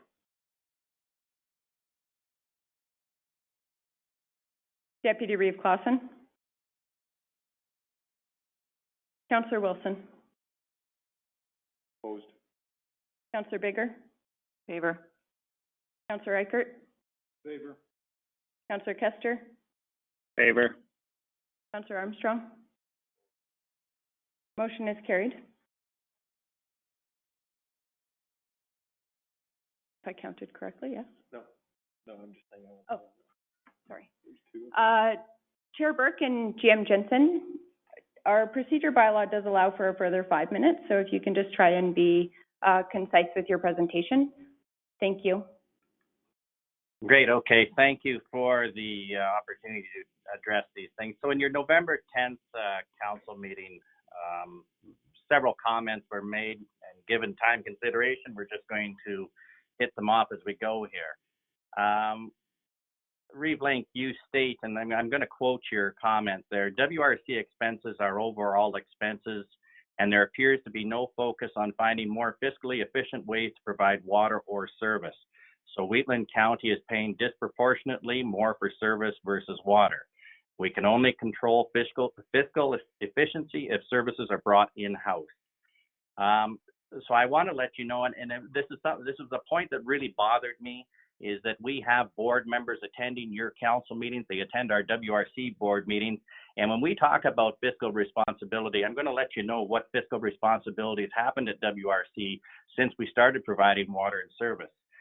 We ended a contract with our general manager, Baha Hassasni. That was $157,000 per year plus benefits. WRC has made a motion to move the office from Rocky Ford to the water treatment plant. That is saving $25,000 a year in expenses. We had an operator take a position with a different company. The board made a motion or decided not to rehire that position. That saved us $80,000 in wages, $20,000 in benefits, and about $15,000 in vehicle expenses. So approximately, we've had $300,000 worth of savings at WRC since this organization has started to provide water and service. And I find it not factual when we can state on public record that we're not fiscally responsible. The board has done an amazing job at trimming costs and to be fiscally responsible. There was also a comment made regarding audits. And I want to clarify for public record that WRC provides 2 audits here. We are auditing the operations of this organization, plus we are auditing the construction side of it as we go through these phases. There was comments about our audit being too high in cost compared to others. And I think Reeve Link, it was you that said about $5,000 to $6,000 on another board you sit on. And I'm assuming that could be, and I could be wrong, but I'm assuming that that's you're speaking of WFCSS, and we need to be careful because at some organizations like WFCSS, those are not audits being done. Those are review engagements, which is quite a different process and is a reduction in costs. Now, I think that, and speaking of audit, the audit will change, folks. Once the project is done, that audit will be reduced, but those are fixed costs. And so when we talked about some of those costs, if we match the county numbers, that's going to go right down to where it goes right back to those costs are going to be associated to the water. I guess the other part of it is, why has Wheatland County not contacted General Manager Jensen for numbers, for clear numbers to provide in your packages? Because those numbers they were not reflective of our current costs. And the other part that bothers me is when you guys, and you were within a whiskers reach of making a motion at your November 10th council meeting to end the contract, to end the service part with WRC, and you had not even got our up-to-date numbers reflective of our fiscal responsibility and being transparent. And so those certainly were concerns raised at our board level. Your board members were there. And, I think it's very important that we have the facts out. And I don't know, Reeve Link, why did your council members not provide that relevant information when you were discussing budget numbers? We're not going to debate this right now, but we're happy to hear any information that you would like to provide, and council will be debating the notice of motion when it comes up on our agenda. Okay, thank you. I guess the only other thing I can say is that WRC has split this corporation in 2 things. We supply water and we supply service. It is very, very straightforward. It is one of the simplest financial statements that I look at of the many boards I sit on. It's easy, not difficult at all. And when I hear comments, you had council members comment about it's hard, it was confusing and it's hard to understand. Maybe we need to have General Manager Jensen go through and give a real good explanation on how this works, because it's not that difficult. Anybody would pick it up. The other thing I want to address, and I know we're getting probably close to to the end here, the mileage comment, and Councillor Clausen brought up the mileage, and he says mileage charged by WRC is based out of standard. You need to be cautious about that stuff because the mileage is not based out of standard. The mileage is based from point A to point B. Our operators take their vehicles home and their day of work starts there. And we strategically locate these operators throughout the county where they live, and that's the site where they work at is where they're close to live at. So there is great efficiencies in that type of process. They do not start their day. The mileage is not started from standard. And so your numbers, I don't believe, reflect that, but ours do. Leah, is there anything else you want to add to that? I can't think of anything at this point, but, you know, if it would help the county council in any way, for me to explain or attend a meeting to go over how we budget and how we split those costs through cost of service and cost of water, then I'm more than happy to do so. I'm happy to provide any financials or numbers that are needed in assisting either organization. So I guess just in closing, Reeve Link, I want to request that public record certainly state that WRC is being fiscally responsible, is looking and has looked for cost savings. We have demonstrated the fact that we have done that. And also, I want the public record to state our audit costs are because there's 2 audits being performed here, and it should not be compared to any other organizational costs. And I certainly hope that public record will state that through your council meeting and your future discussions. And I think that's probably all that I need to say at this point. I'm going to say that I value partnerships. I'm a huge proponent of partnerships. I think every one of you sitting there know that. I've demonstrated it through my life as an elected official. And sometimes we have to have some discussions. That's fine and dandy. That's what the point of this today is. And Wheatland Regional Corporation will only be successful by good partnerships. Thank you for your time. Thank you, Chair Burke and GM Jensen. We appreciate the information in your presentation. A motion to accept the presentation as information. Also move. Councillor Eichert moved. Any discussion? Is any councillor opposed? Motion is carried. We're going to move to 4.32, request to waive 2020 municipal taxes for tax roll 3598100. Thank you, Reeve Link and members of council. Dave Rhymes, Community Services Coordinator, and on page 143 of your agenda package is a request to waive municipal taxes on roll 3598100, which is High Eagle Campground in Rosebud. There's been a request made by the operator to waive the taxes on the property. It's a commercial tax, and it's allowed in the memorandum of agreement that council can consider this request.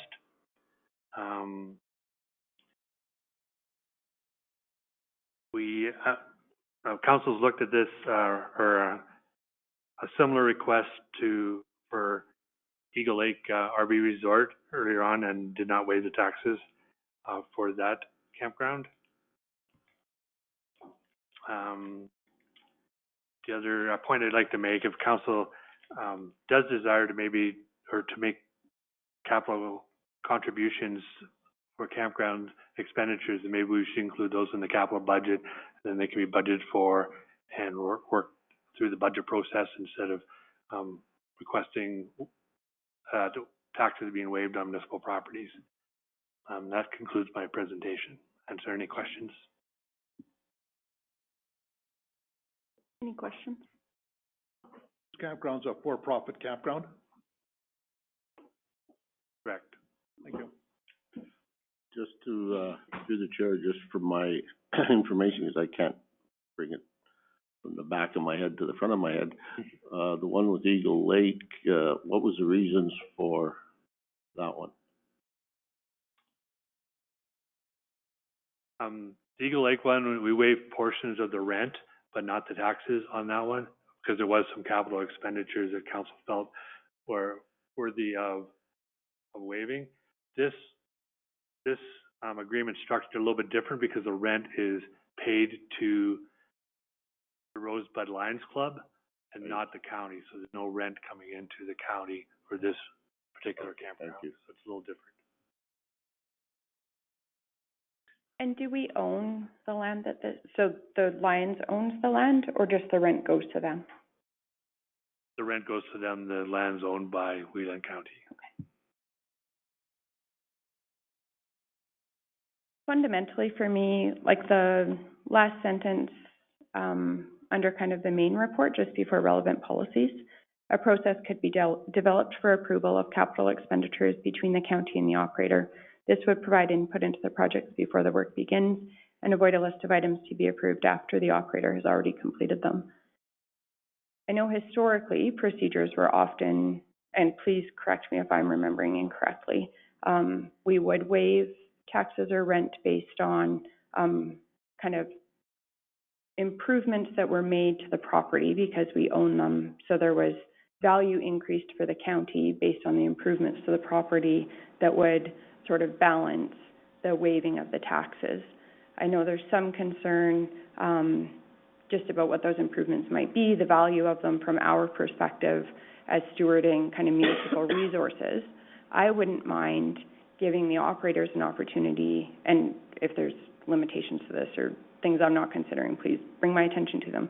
Giving them the opportunity to bring a plan forward. These are our proposed improvements. This would be the proposed impact to the property, I look at it as stewarding municipal resources. So if we are stewarding that resource and it's being improved in a way that increases the value of the property or that type of thing, then I could see that offsetting those taxes that we would waive.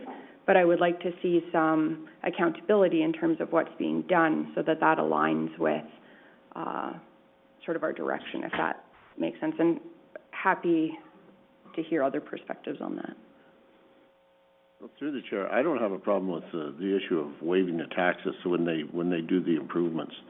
As long as the improvements are valid improvements and our staff qualifies them as valid improvements, I think it's a good arrangement. It gives them some incentive to keep improving the land. If they stop improving the land, then fine, we'll take a look at it. But I think it was a good arrangement to start with, and I think it continues to be a good arrangement. They have some incentive then to quantify it by doing the improvements, and as long as our staff reviews it and sees that the improvements are legitimate and valid, I don't have a problem with it. Likewise, this arrangement has been going on for ever since I've been on council. High Eagle has been since I've been on council, but Eagle Lake has always been there for me. And it's always been, if there's been improvements to the land, that's always been an agreement between, as far as I know, between the campground and the county. And if we want to change it or do something different, it's unfair to do it after they spent the money. If you want to do something different, start something different and have a chat with them before they spend the money. I think that's only fair, but to do it after they've spent the money, I don't think it's not good public relations. And we're spending all kinds of money here trying to update our policies and to present a good public image out there of the county. And furthermore, if anybody wants to hear why they're paying rent to the Rosebud Lions Committee, our Lions Club, let me know and I'll certainly fill you in. But there is a reason, the same as everything else that happens in the county. There's a logical and a good reason, I believe, for going on. So yeah, I support their request, and I'll make a motion that their request is granted, that we waive the taxes. And if council wants to do something, that's my motion, comment. If council wants to do something different for next year, or sorry, council wants to do something different next year, we should plan about it before the year starts. And be fair and upfront with everybody we do business with. I just have a question. Is it an overnight stay or is it a year or a seasonal stay? Overnight, stay as many nights as you want, I believe. They have water and power. They don't have sewer. The county has put in Sandy dump station that we maintain. Currently, in past years, the county, or there was 2 campgrounds there at Rosebud. Last year, just the High Eagle was operating.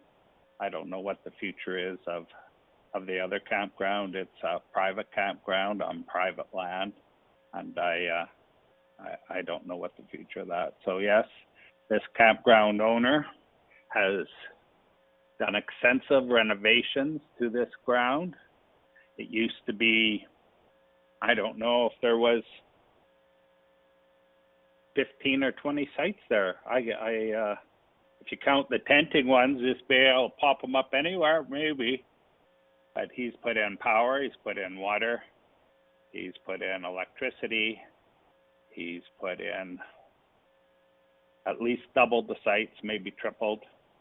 It is a nice campground. And not all his renovations that he's done in there, I am sure, is far exceeds the money he's got back in tax breaks.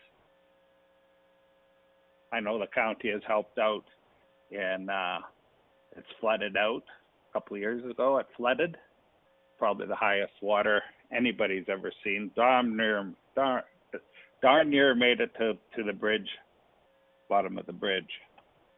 I don't know if we received any money for cleanup for that, but there has been some restoration of the bank there, and the county has gotten a grant to help clean that up. But he has worked very hard at this campground, and it is very well used. Just a couple of clarifying questions.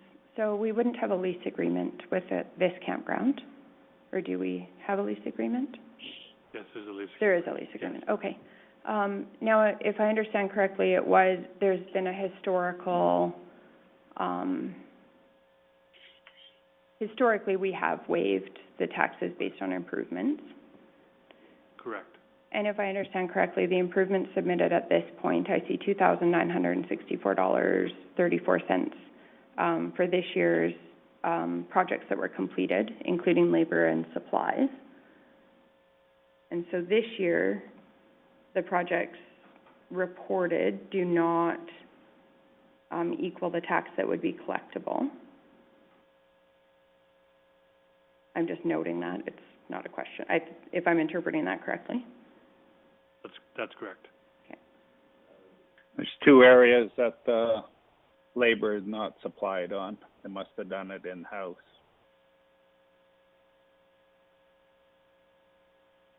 I'm guessing.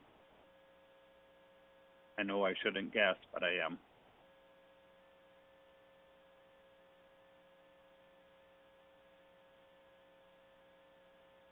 Council discussion, there's a motion on the floor. I have a real hard time, like, these numbers, these 2964, like, they're pulled out of the air. I mean, like, I couldn't bill this way, so how can you submit something to the county this way?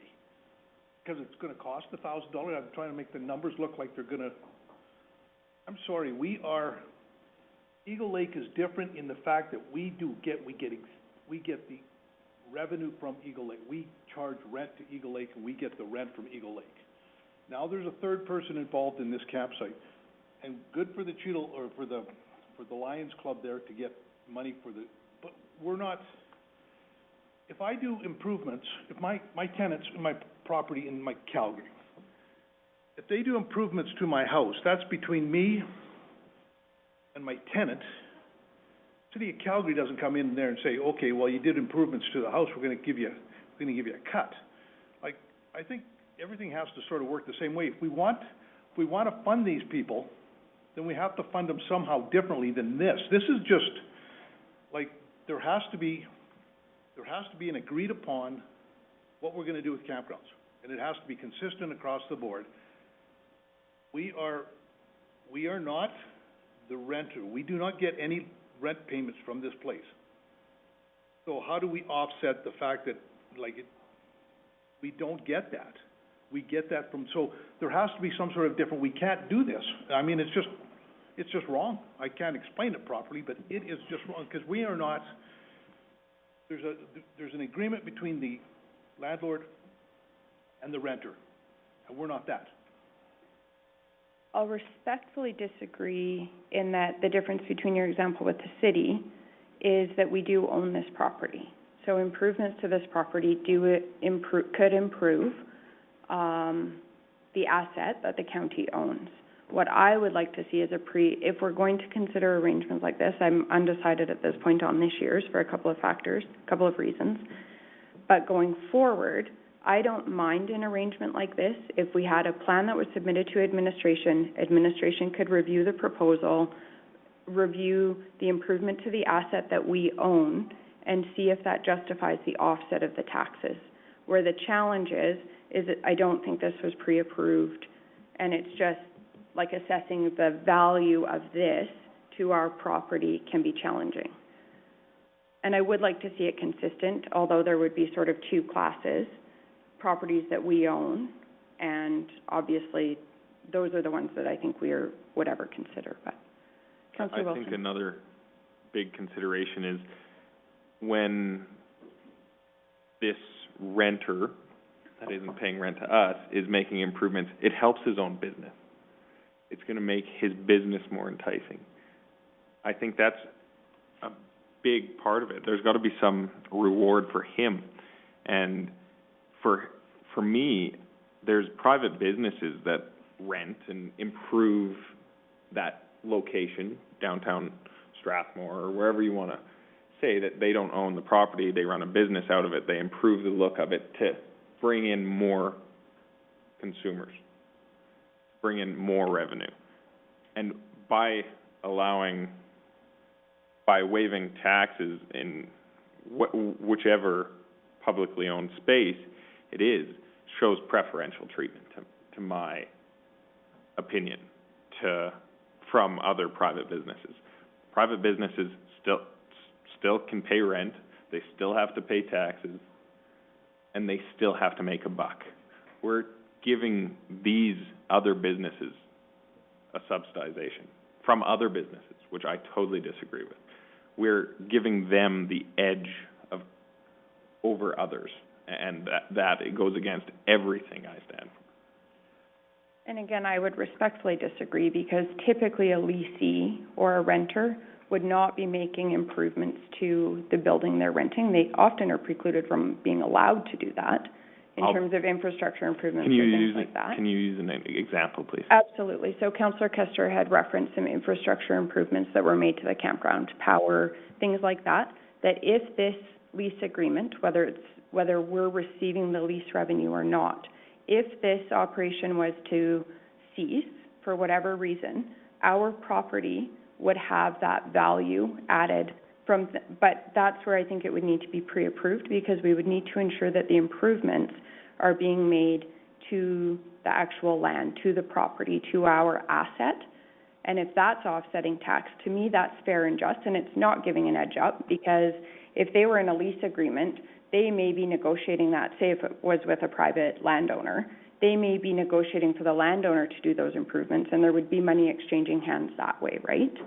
Because I can have examples the other way that say, in this lease agreement, we will not be covering the owner will not be covering any upgrades to the facility.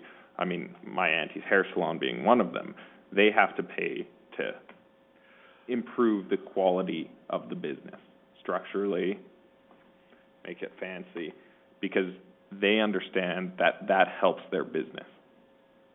So through the chair, just to be fair to the member that's making the request, he has an agreement in place that the council had approved in prior days. He's asking for us to, commit to that agreement. He has to do it by bringing a request to council. He's doing that. If we're gonna review this, I don't have an issue with reviewing it, but we're not gonna, I have an issue with reviewing it on his request. I agree with Glenn. We put the motions on the floor to accept it for this year, and if we, have problems with it, then we review that at a committee of the whole or, planning and priorities before spring, so that we can let these, renters know what the process is, and they go into the new year with that understanding. But you don't do it at the end of the year when they've done it and they're expecting this, and then you throw it at them and say, oh, no, we're gonna change our mind right now and you're gonna pay. So I understand where you're coming from, but whether I agree with it or not is irrelevant. The point is, we have an agreement in place with them, and if we're gonna change it, we need them involved in the discussion. I agree with Ben, actually. I think we do have to review the campgrounds. I would like to review Eagle Lakes too.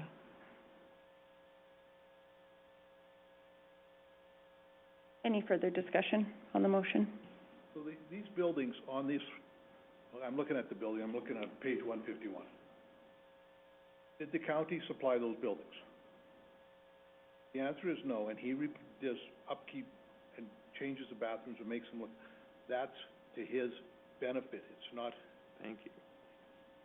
So yeah, I'll be voting against this. Whatever the agreement was before, if it's in paper somewhere, there's a motion on paper somewhere that says we've agreed to this every year, and for the next 5-10 years, there's a motion that some previous council has agreed to this, as opposed to, well, this is the way it's always been done. So I'm voting no against this, so.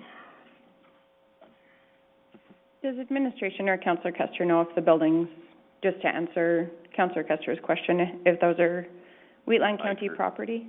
That's Eichert, not Councillor Kester. I think I was on asking. page 150, yeah, I know what No. you mean.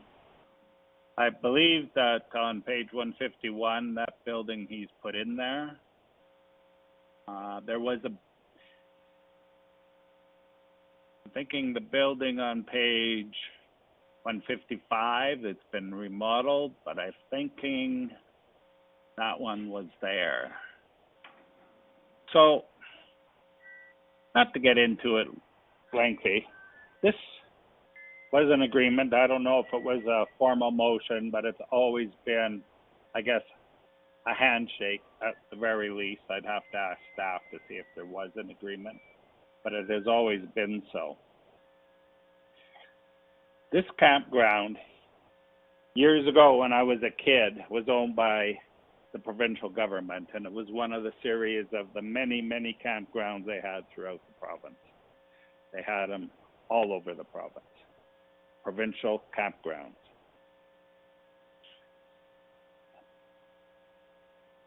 They divested themselves of the campgrounds and give the campground to the municipalities. Wheatland County, I don't believe, wanted to look after the campground. Fell into some disrepair. The community organization, I believe, I'm not 100% here, this is way before me,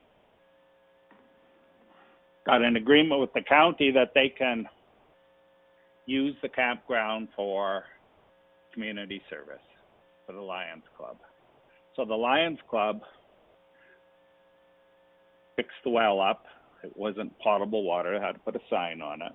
They supplied firewood, and they had community members, Lion Club members, go to that campground on a daily basis in the summertime, clean the outhouses, make sure there's firewood there, and they had a box to collect fees from the campers.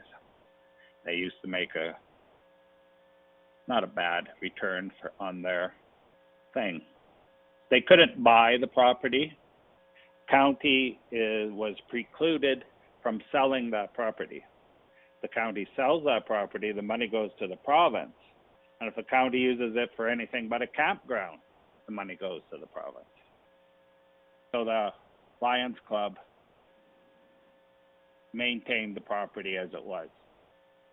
This new operator there seen the potential maybe in his eyes of a bigger campground there, and he approached the Lions Club and he made a deal with the Lions Club that he'd lent that campground from the Lions Club. The county never ever got money from it. As far as the county looked at it, was just one thing they didn't have to do to keep clean. So that's a short history. But these agreements, these things, I'm sure was said to them at the time, Eagle Lake gets their taxes back when they make improvements to the property. And it's never been questioned. This council wants to question it. They want to look at it. Great. That's part of our job. Go ahead and do that. But be fair and upfront and honor the past agreement. And when you come up with a different agreement or a different process, if hopefully he's part of the discussion and everybody's on the same page. But at the end of the year to say, hey, I don't like it, I'm doing something different, that's grossly unfair. If you want to change it for next year.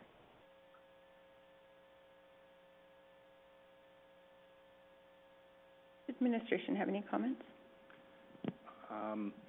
Just to council, so with obviously the many tasks in Parks and Recreation that we're undertaking and trying to get processes better, I think several councillors have mentioned we want to review and look at how these projects are kind of the meticulous details, how that all works, and try to streamline something in order to make it better.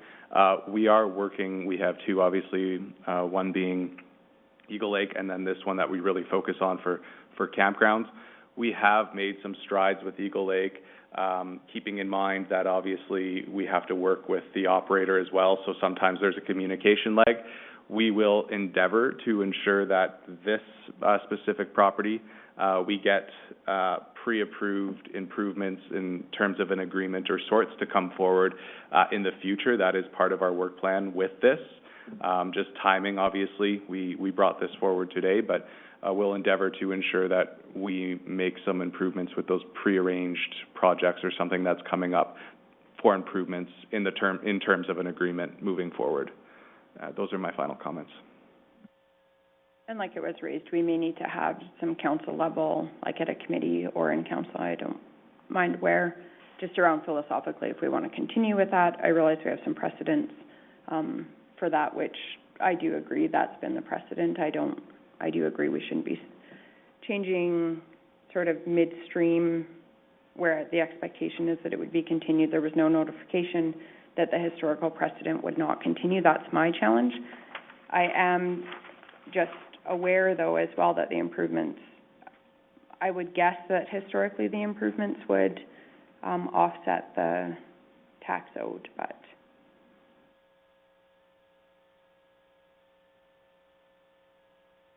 Question.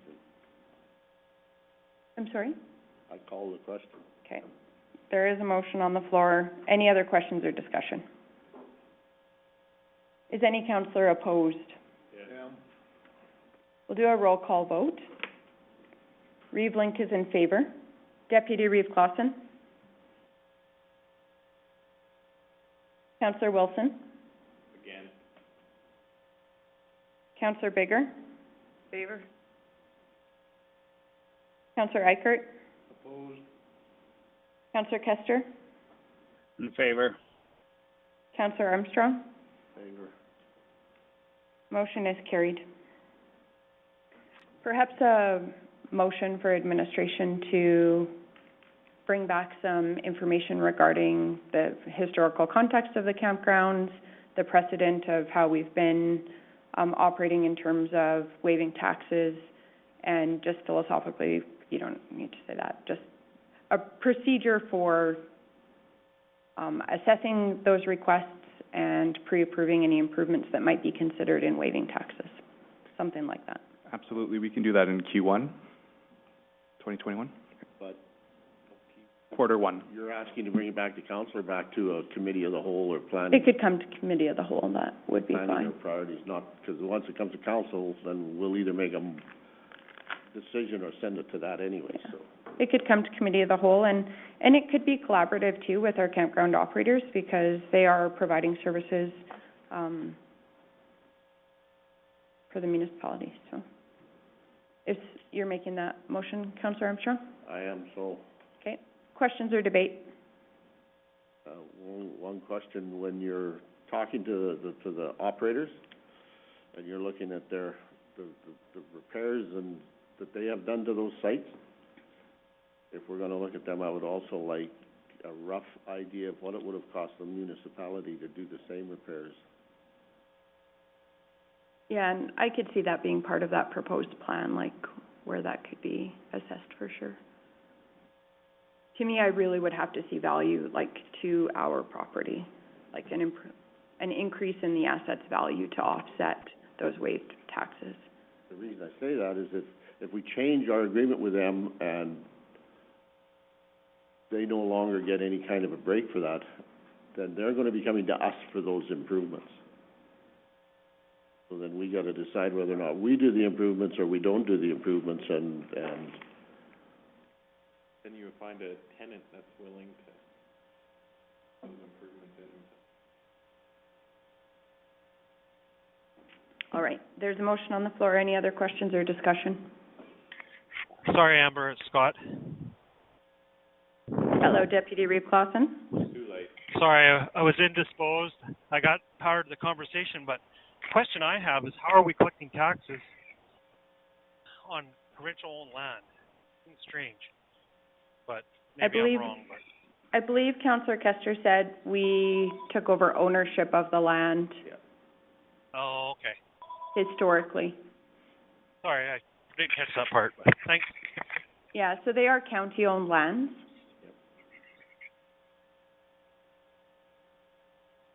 Bring back the agreement we had with the province too when we took it over, please. Yeah, that would, the historical context would We'll get be all information important. in the historical context.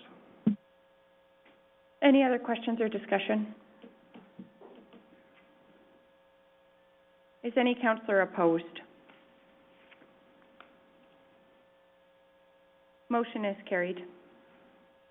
We'll move to 4.33, request for subdivision extension.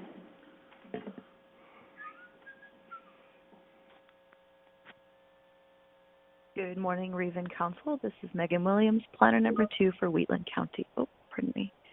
Turn that off. Good morning. Good morning. I'm just going to present the endorsed boundary adjustment extension request. So this subdivision, SD 2019-012, was approved, endorsed rather, on December 6, 2019. However, the surveyor is still awaiting land transfer documents from the landowners, which were required to actually register the boundary adjustment as per MGA section 6576. Council is allowed to grant an extension to the endorsed boundary adjustment. The location map is on page 166, and then the aerial imagery is on page 167. The applicant is also requesting a refund for the $250 subdivision extension application fee, just for the reasons indicated were just because the COVID has made it difficult for them to obtain all the signatures that they need for the land transfer documents. That does conclude my presentation. Staff is recommending that Council approve the time extension request, and also that Council approve the refund request of $250 for the subdivision extension application fee. The recommendations can be found on page 163, and I am available for questions if you have any. Any questions? Council's wishes? somebody want to explain to me how COVID delays that? I don't know, but land titles is like 6 to 8 months behind. There needs to be some kind of They can't come in person, so they're trying to do this stuff online. adjustment there somewhere. Anyways, I will move that council approve the time extension request for the endorsed boundary adjustment SD 2019-012 to June 2nd, 2012, or 2021, sorry, 2012. 2021. Dyslexia, baby. So just to clarify, I did have the same question as you. So there are legitimate delays due to COVID? Okay. Well, it could have been before COVID too, I don't really know, but there is totally wrong delays, I don't know.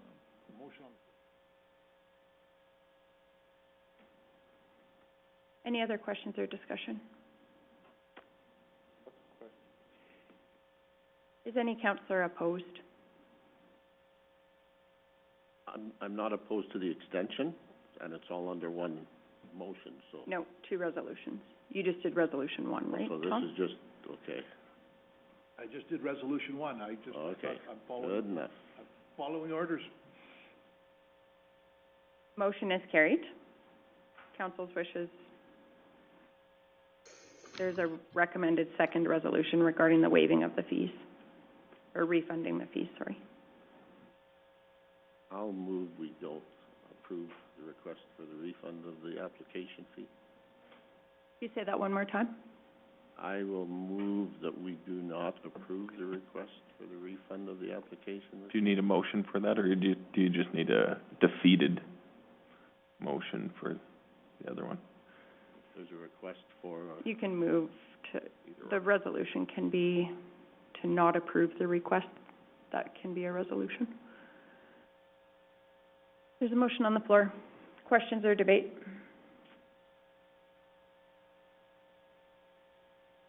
Just for the councillors that might be participating virtually, just to clarify, the motion is not for the recommended resolution. The motion is to not approve the request for the refund.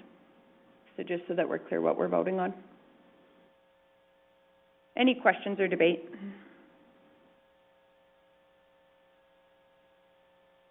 Is any councillor opposed? I am. I am as well, so we'll do a roll call vote. Reeve Link is opposed. Deputy Reeve Clausen? Oh, there. Deputy Reeve Clausen, if you're voting, I can't hear you, just in case you're muted. In favor, sorry, I was grabbing my phone. In favor? Councillor Wilson? In favor. Councillor Bigger? Favor. Councillor Eichert? Opposed. Councillor Kester? In favor. Councillor Armstrong? In favor. Motion is carried. We'll move to the addition to the agenda, 4.34, subdivision time extension request, and the paper was circulated, it should be at your seat, and as well, I believe it was circulated via email for those participating virtually.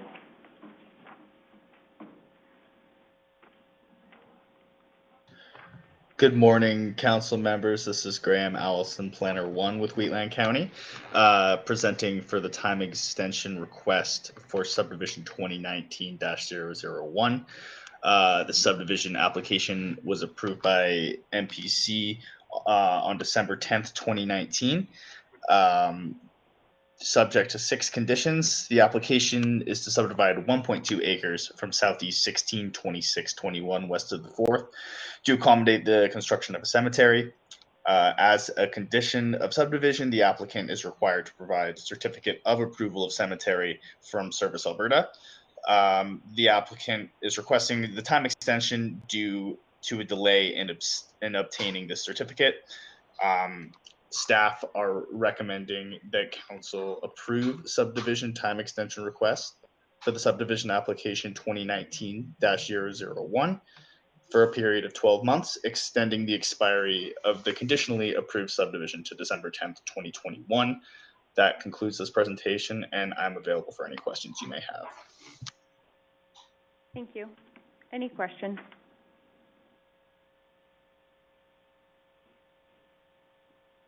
Was there a reason given? Just The said a reason delay for in the obtaining the certificate. Delay in the certificate. Any other Through the questions? Oh, please go ahead, sorry.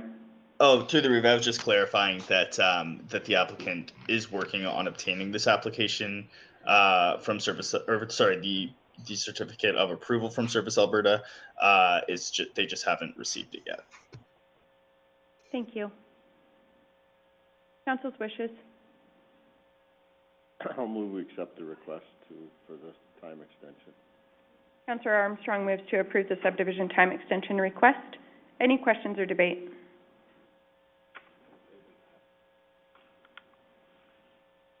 Is any councillor opposed?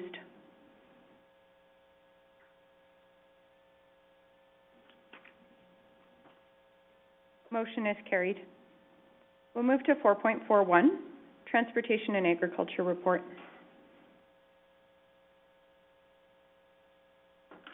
Good morning, Council. Mike with Transportation and Ag Department. On page 168, you'll see the November Transportation and Ag GM report. Just some items of note on this, or interest maybe for Council. So grain bag rolling program is currently underway. We're getting quite a few requests through that now as the lower snow and that sort of thing, where farmers are moving a lot of grain nowadays. So we're pretty active in that. Winter crews are all fully into snow removal operations and clearing, that sort of thing. As well, we have majority of our crews working on snow fencing. Usually is something that takes us, with the reduced crews this year, about 2 months to complete. It's quite a extensive project, so a lot of staff time put into that. Exciting, we're starting to haul effluent today, so from the Muirfield site, we have our trucks rolling today, so that's good news. We've done a lot of testing and are hauling it down to Carsland as we speak, so that is exciting. Just some internal notes here. We're currently having discussions with AT on Highway 1 901 intersection improvements.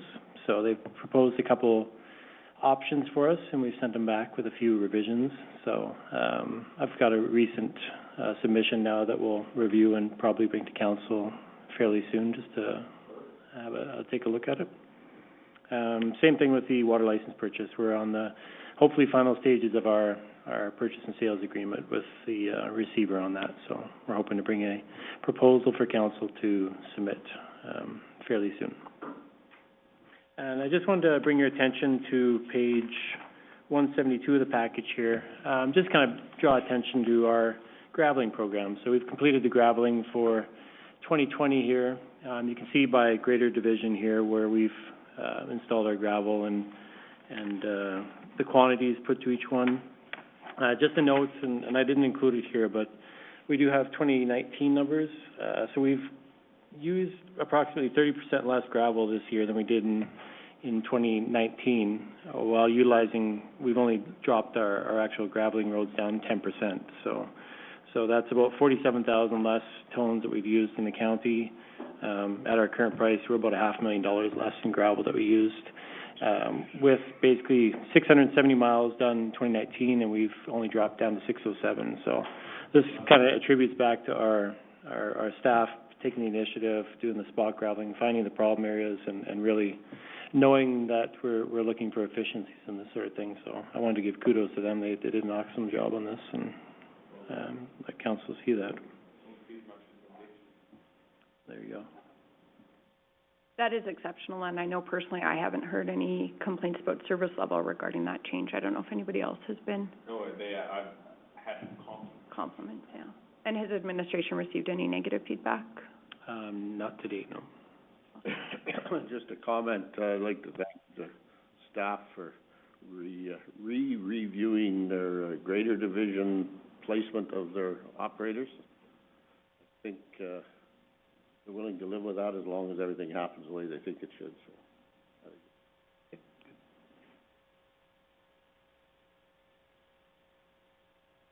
Any questions for transportation and agriculture?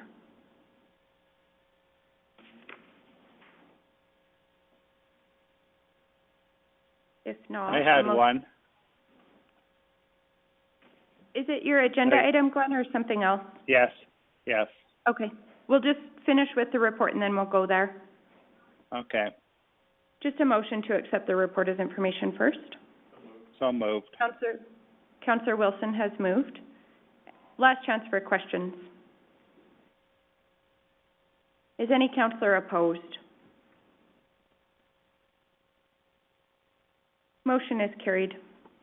We'll move to the addition, 4.412. Councillor Kester regarding an approach. Yes, Mike. Just make sure, yep, not muted. My phone keeps blacking out, so I have to keep pushing Oh, buttons. and sorry, I'm out of order, just so everybody knows. This will be 4.43, but we'll do it. Sorry, go ahead, Councillor Okay. Kester, my apologies. Okay. The bridge in Redland that we redone, province done, and then the county built it all up about half a dozen years ago, I'm guessing.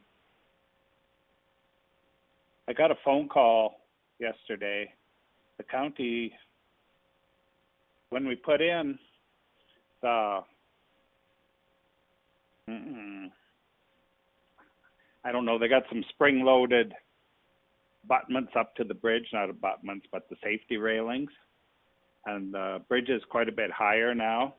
But anyway, the approach of the day is just usable for dirt bikes and quads. And the person they would like to use that pasture because there's water there to winter their cows, and they can't get in there with any vehicles. So I just told them that I'll certainly bring it up. And Mike, if you could get a hold of the landowner there, Sean, and have a conversation with him. He says the temporary fencing's all there and everything. I don't know when they're expecting it, but I think it would be prudent for us to go have a short visit with him, because this is half a dozen years ago, okay?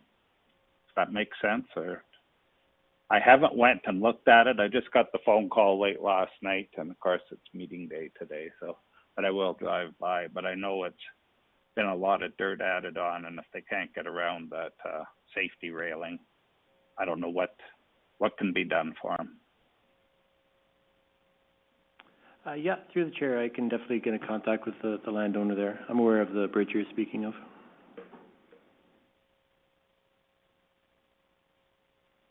Perhaps if we just do a motion. Councillor Kester, do you want to do a motion regarding that? I don't know. I think it's just I'm just reminding staff of the work that needs to be done there. I don't really know if it needs a motion, if you really want a motion, but it's something that should have been, or maybe, I hate to use should have done, but it's something that we do whenever we do work on roads. We make sure anything we disturb is brought back up to snuff. So if you want a motion, yeah, but I think it should be just included in their normal day-to-day activities, I think. CAO Henderson, would you like a motion, or is it adequate just being made aware? Just being made aware. We'll take care of it, then we'll report back on it. We'll make a note to report back on it as soon as we can to all council. Perfect. Thank you so much. Thanks for bringing that to the attention, Councillor Kester. Now we'll move to 4.42, access easement, page 174. Thank you, Madam Chair. So on page 174, you'll see the RFD for an access easement at the Northwest 142420. This is a property just west of village of Hazar. This is a subdivision that was approved a few years back here. The approach for this subdivision was approved farther along the parcel to the west. The landowners requested that the county approve an access easement through a parcel of land that we own adjacent to that roadway. It's actually the old rail line portion there that we still retain a few parcels of land on that. So we've reviewed it. We don't see any concerns in approving that with sight lines or access issues on that parcel. So through the chair, I'll speak to this, and everybody knows my views of easements. I disagree with them totally. But in this case, I've been out there 2 or 3 times. The landowner, when the, rail line come up for sale, they bought the rail line adjacent to the land with the idea in mind that when they built their approach, they would have the land available to put their approach to our municipal road. Our municipal road isn't on a register, or it's on it's a registered road plan, but it winds along. And when they went to put their approach into the site buildings, that's it right there.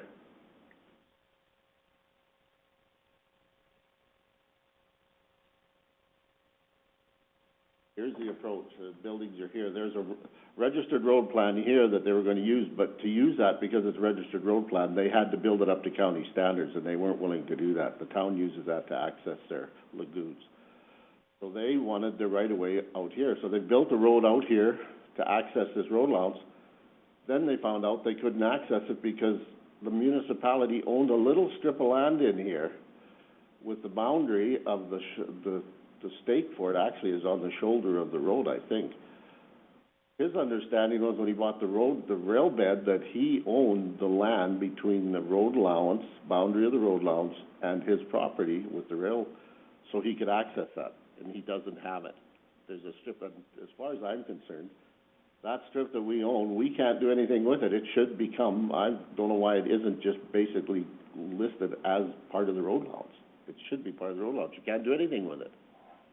So, in this case, I don't have an issue, because it's our land and nothing will ever happen there. If we ever rebuild this road, which could happen in the next 15 years maybe, that land will disappear. That piece of land that the county owns there will disappear as part of the road, basically. So, I don't have an issue allowing them an easement to access the county road. The site distance is well over half a mile in both directions, and finishes up their subdivision. It's kind of put them in a bind.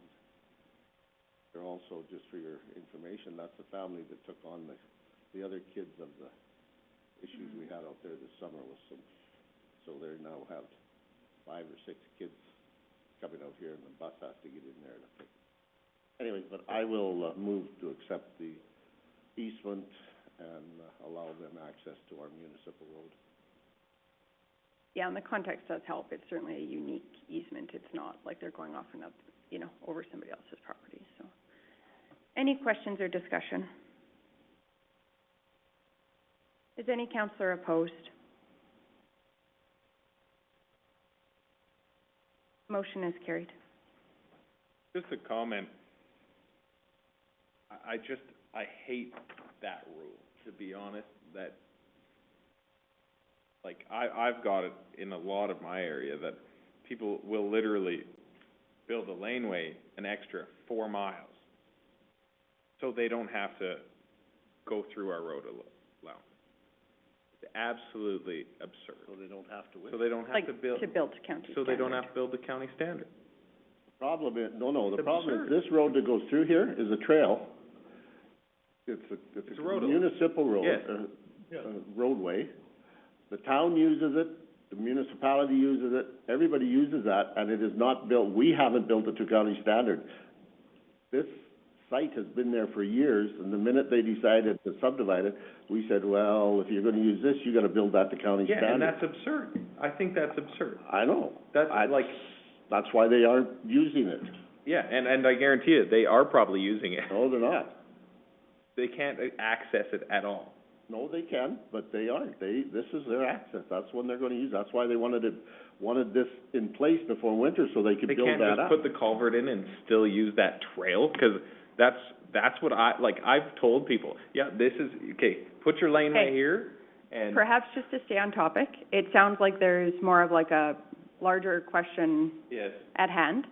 So perhaps if you would like to put a motion on the floor directing administration to bring that policy to council for consideration, to planning and priority consideration. or committee of the whole, if you would consider. 'Cause there's so many This issue with this road, and not just municipal road, but oil well access, and there are, in my area, I've had 3 or 4 of them come up where they need access to their property, That's what this is. This is their access. If they use this road, we don't care. They have access to that. Yeah, No, but I'm just, absolutely. I would But I like to think see the Councillor Wilson county speaking standards. to the policy of requiring it to be built. Bring it to planning and priorities, because it's just absurd.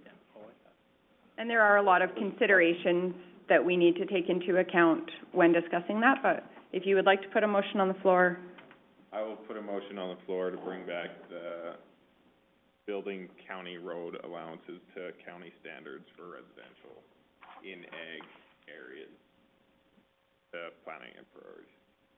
would you consider committee of the whole? Aye. That's how we're doing kind of those types of conversations. Sure. Cal meeting. Friendly amendment, Cal meeting. Questions or discussion on the the motion?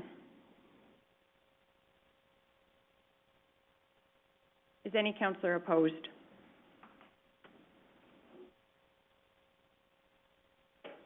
Motion is carried. We'll move back to 3.41, notice of motion, starting on page 32.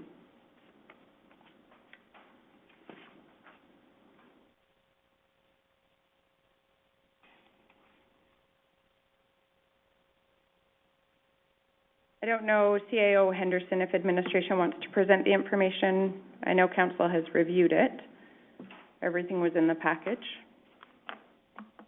So on page 32 of the agenda package is just realistically the notice of motion that was stated at the November 10th meeting. All the other information in the package has been reviewed by council.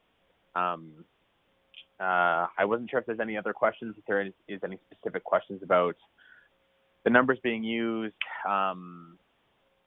Realistically, any questions that council may have on this one, please let me know. Any questions? Yeah, Brian, can you give me your personal opinion on the numbers presented to us from WRC? How valid they are? Well, I would never give like a personal opinion on it. Professional opinion, sorry. Oh, professional, sorry. Okay. So what administration has done is realistically we've took a look at, as per council direction, the cost of the current contracted rates. So what we've done is we took previous billing, so that's how we kind of came up with an estimate. We did chat with our water operator in-house, and we talked to him about the Muirfield, the additional work at Muirfield, and we do believe it's going to be about 1,200 hours additional work.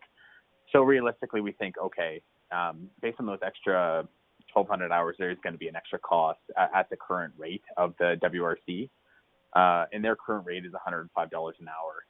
So kind of what administration has done is we've kind of just taken a look at what we would be out of pocket at end of day.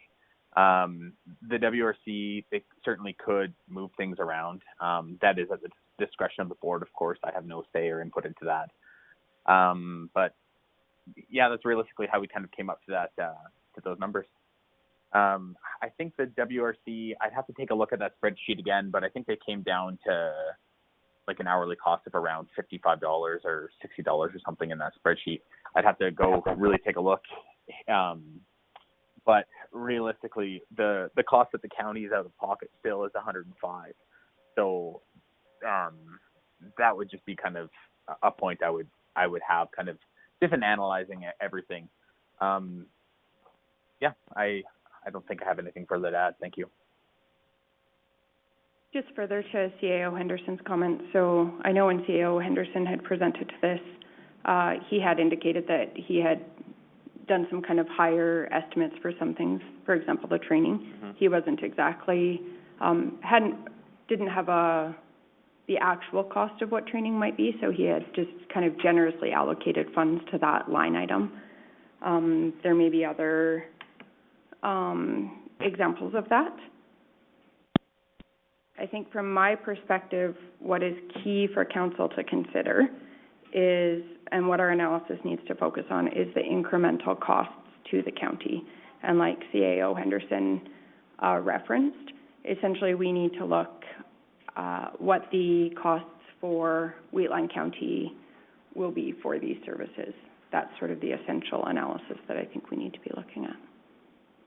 If I could just make a couple of comments in response to some of the comments made this morning, is council okay with that? So there was a couple of questions or comments about statements I had made at a previous council meeting. One was regarding some comments around fiscal efficiency. So if I recall correctly, my comments were about where we control fiscal efficiency. And we know that we have 2 board members on the Wheatland Regional Corporation Board. We don't control the Wheatland Regional Corporation Board, nor should we. That's not the structure. We do, council as a whole does have the ability to control costs around this table. And so when I was referencing a focus on efficiencies, that was a focus on further efficiencies. And so that was when I had asked the board representatives that we have on the WRC board if there had been discussion on further fiscal efficiencies. And I believe the response that at this time there have not been, when they had taken some of this council's potential direction to that board. So that's just so that people understand where my comments were coming from regarding that. And just to clarify as well, I think our board members have done a good job. I was aware of all of the information that Chair Burke shared. I know there was a concern that council wasn't aware of some of the changes that have happened at WRC, and I do want to thank the board members. I think you guys have brought that information to council.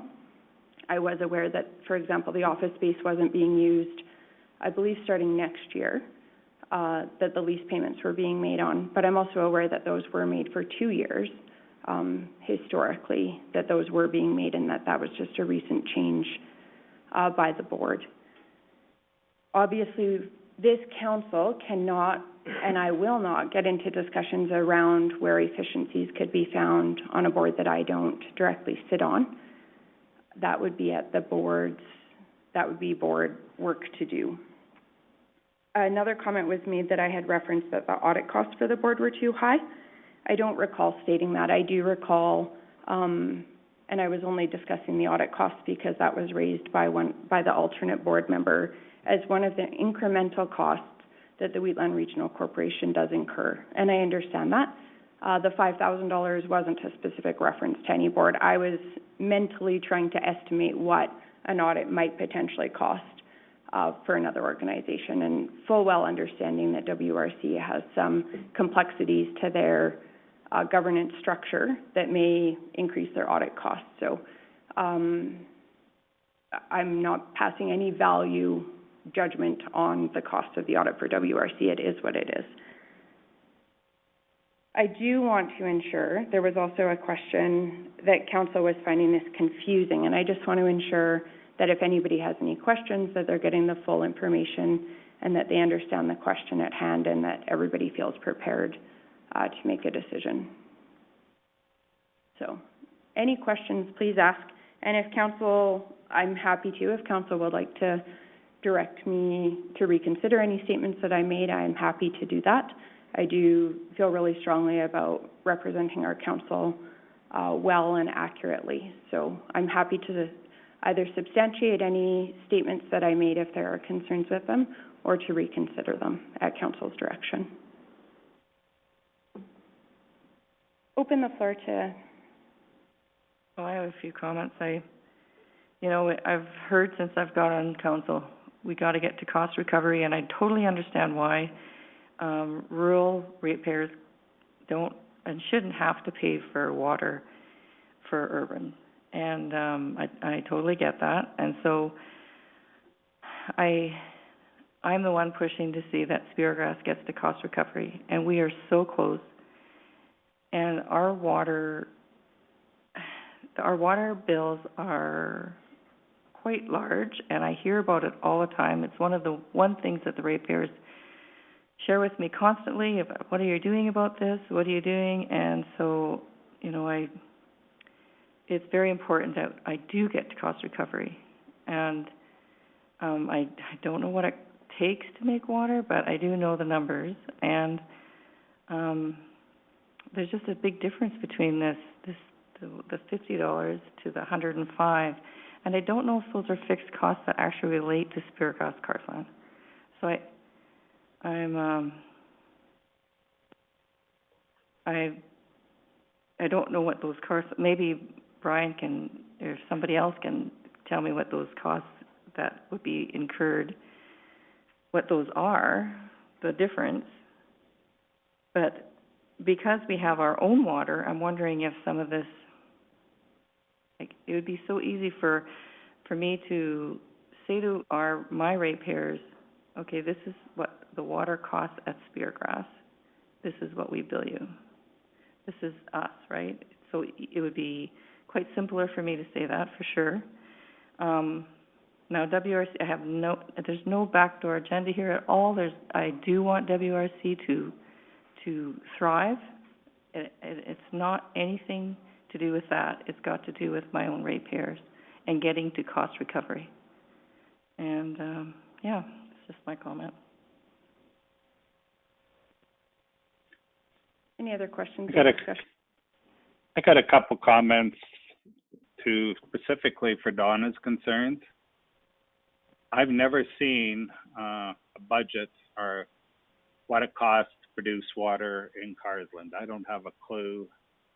I know I've sat on the council for a long time, and we've never had a cost of water as detailed as since we've had WRC. It's easier for WRC to get us a cost because that's all they do. WRC has provided in their budgets a detailed budget, and they try to allocate costs in a fair, transparent way, allocate them and share them out to show the advantages of either or. I don't know how much it costs to produce water in Carsland. You've seen today that WRC has filled their numbers in, their audited numbers, into the county estimate sheet, and they're quite a bit cheaper. Granted, the other costs aren't in there that used to be in there or were in there, and these budget numbers have not been gone through the board, and the board hasn't passed them yet.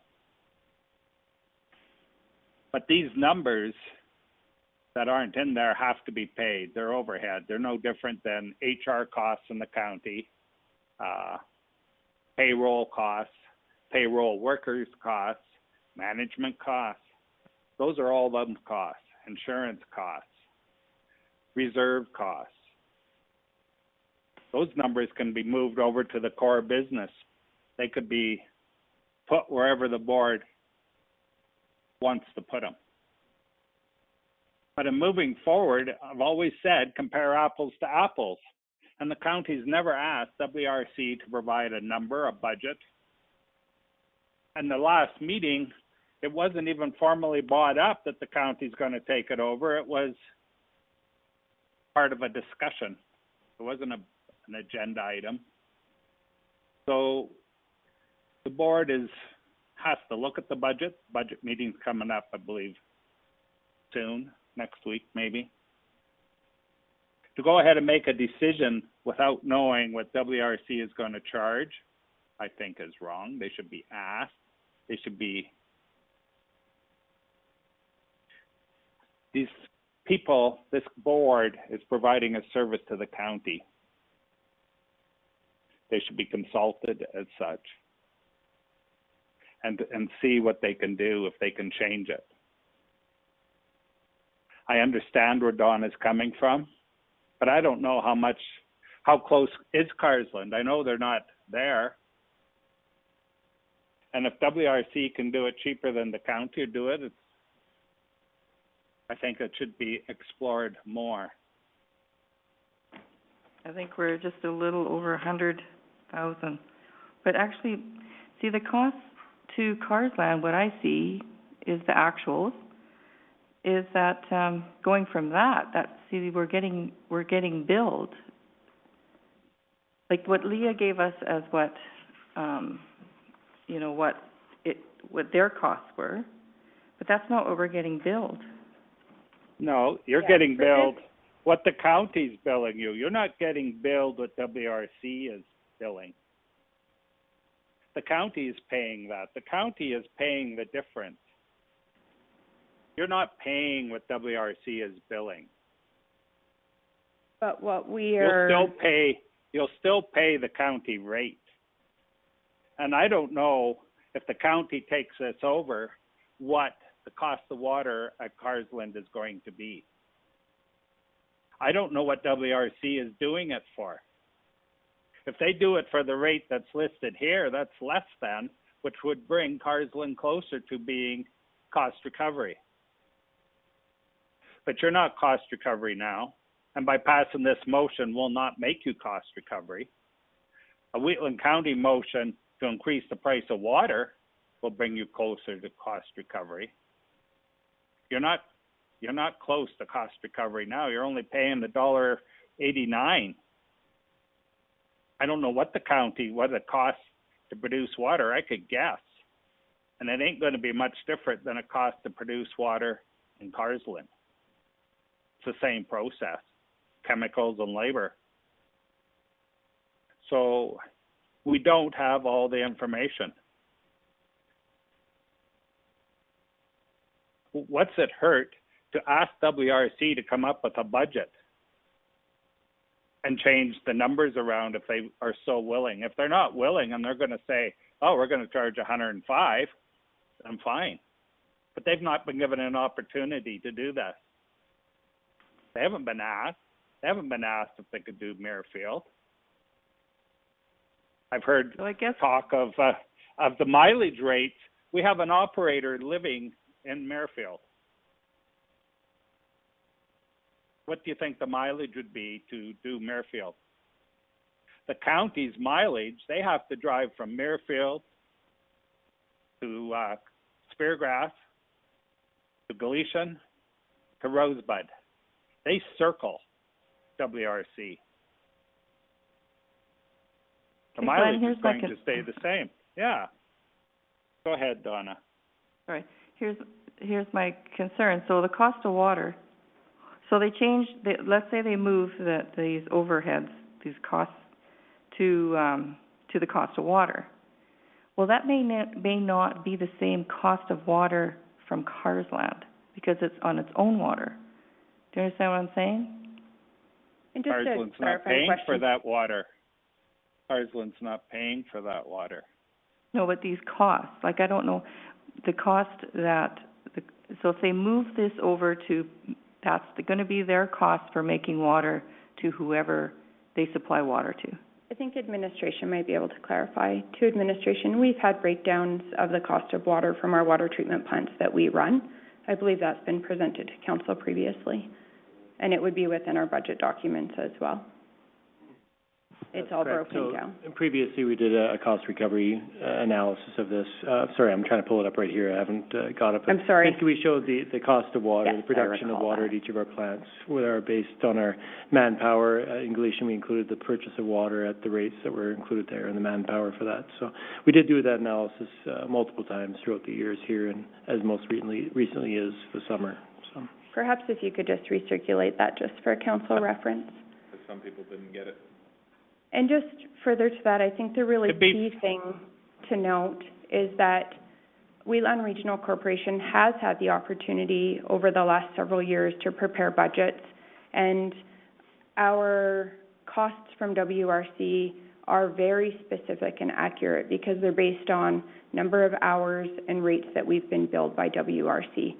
To me, that is the key information that we need to consider, knowing that by adding Muirfield into the mix of our servicing needs, that could change a number of factors.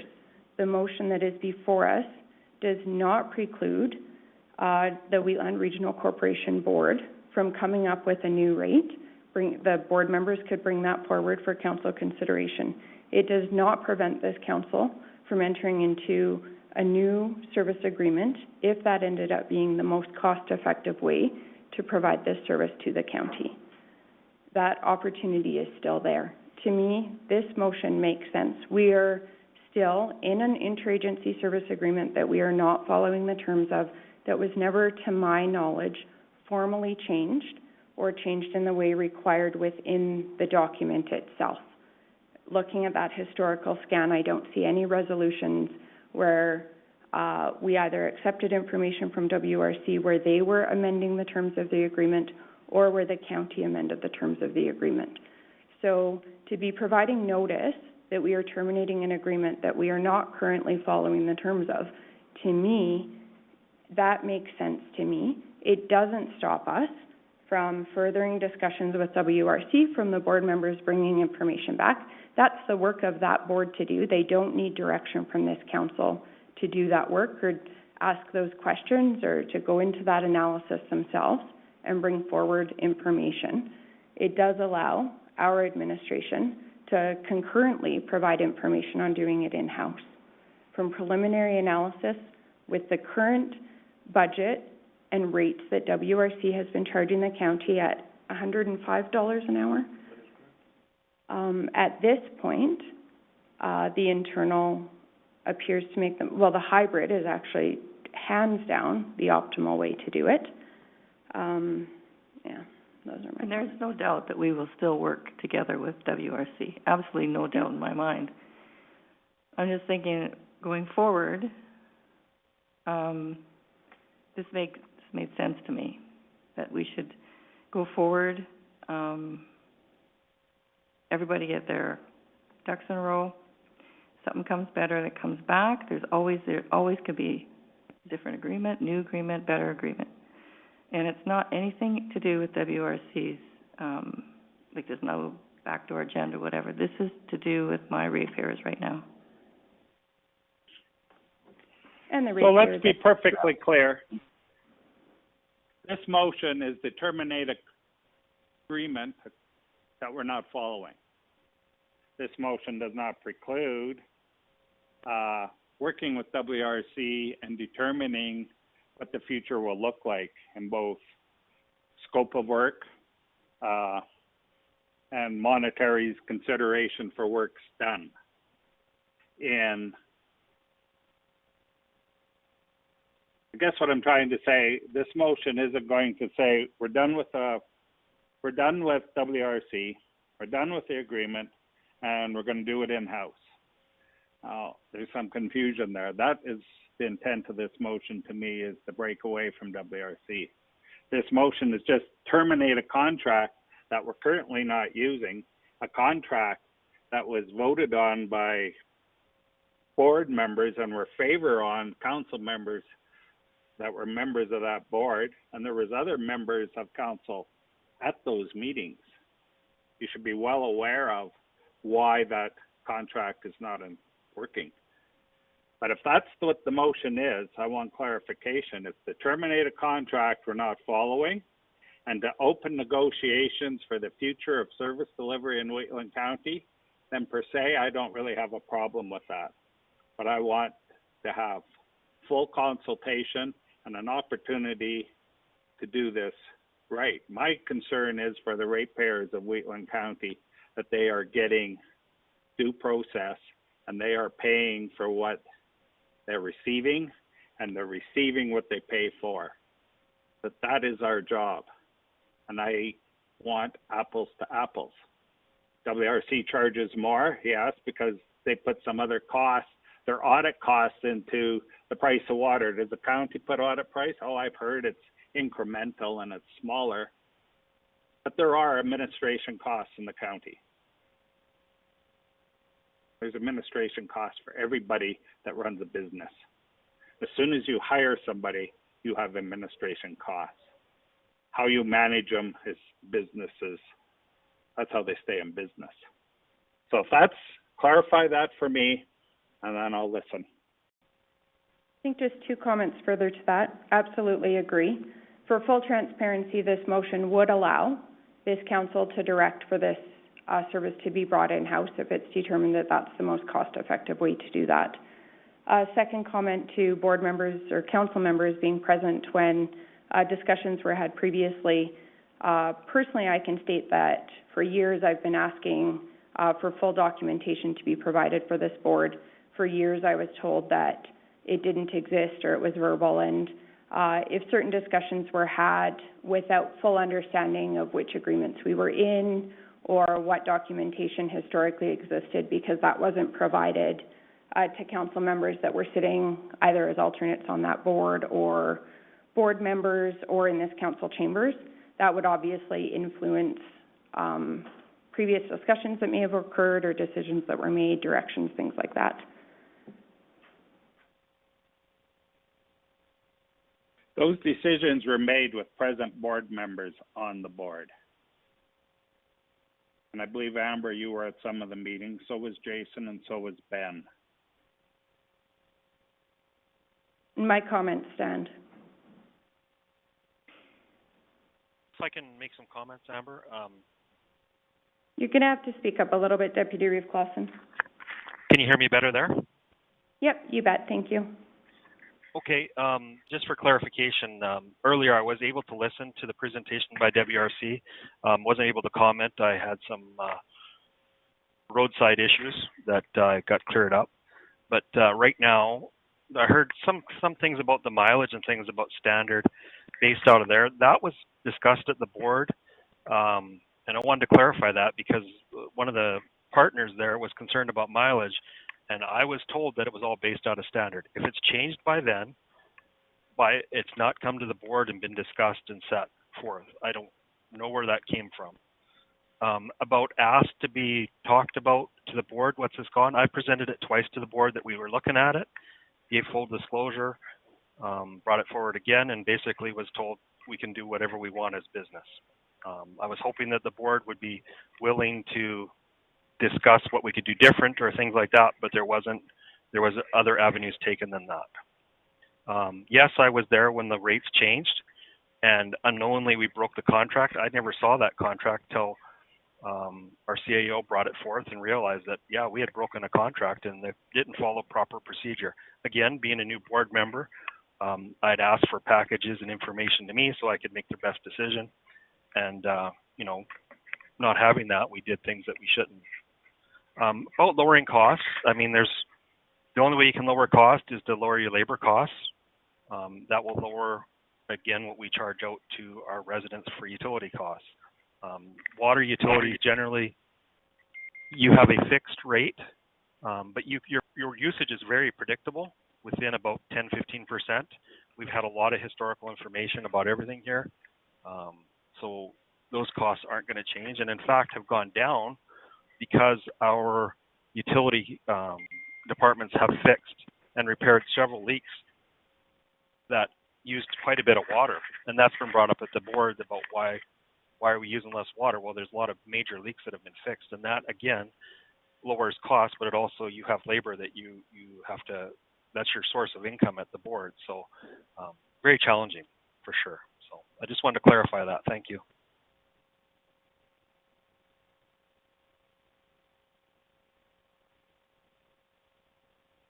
Any other questions or discussion?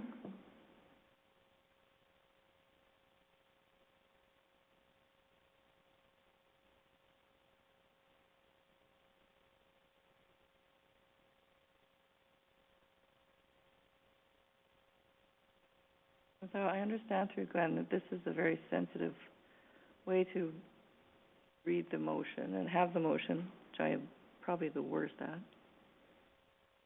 But I don't know how I would like to make a motion that we do our inside servicing, but to look to still open up the fact that if WRC can get their numbers down in the future, that we would, definitely. So the recommended motion does allow for both of those options. Yeah, let's just And we cancel the cannot, contract. we cannot direct Wheatland Regional Corporation to do anything. No. Our board members know what we're looking for in terms of servicing. If they take that to their board and their board comes up with a proposal, the motion's on page 32.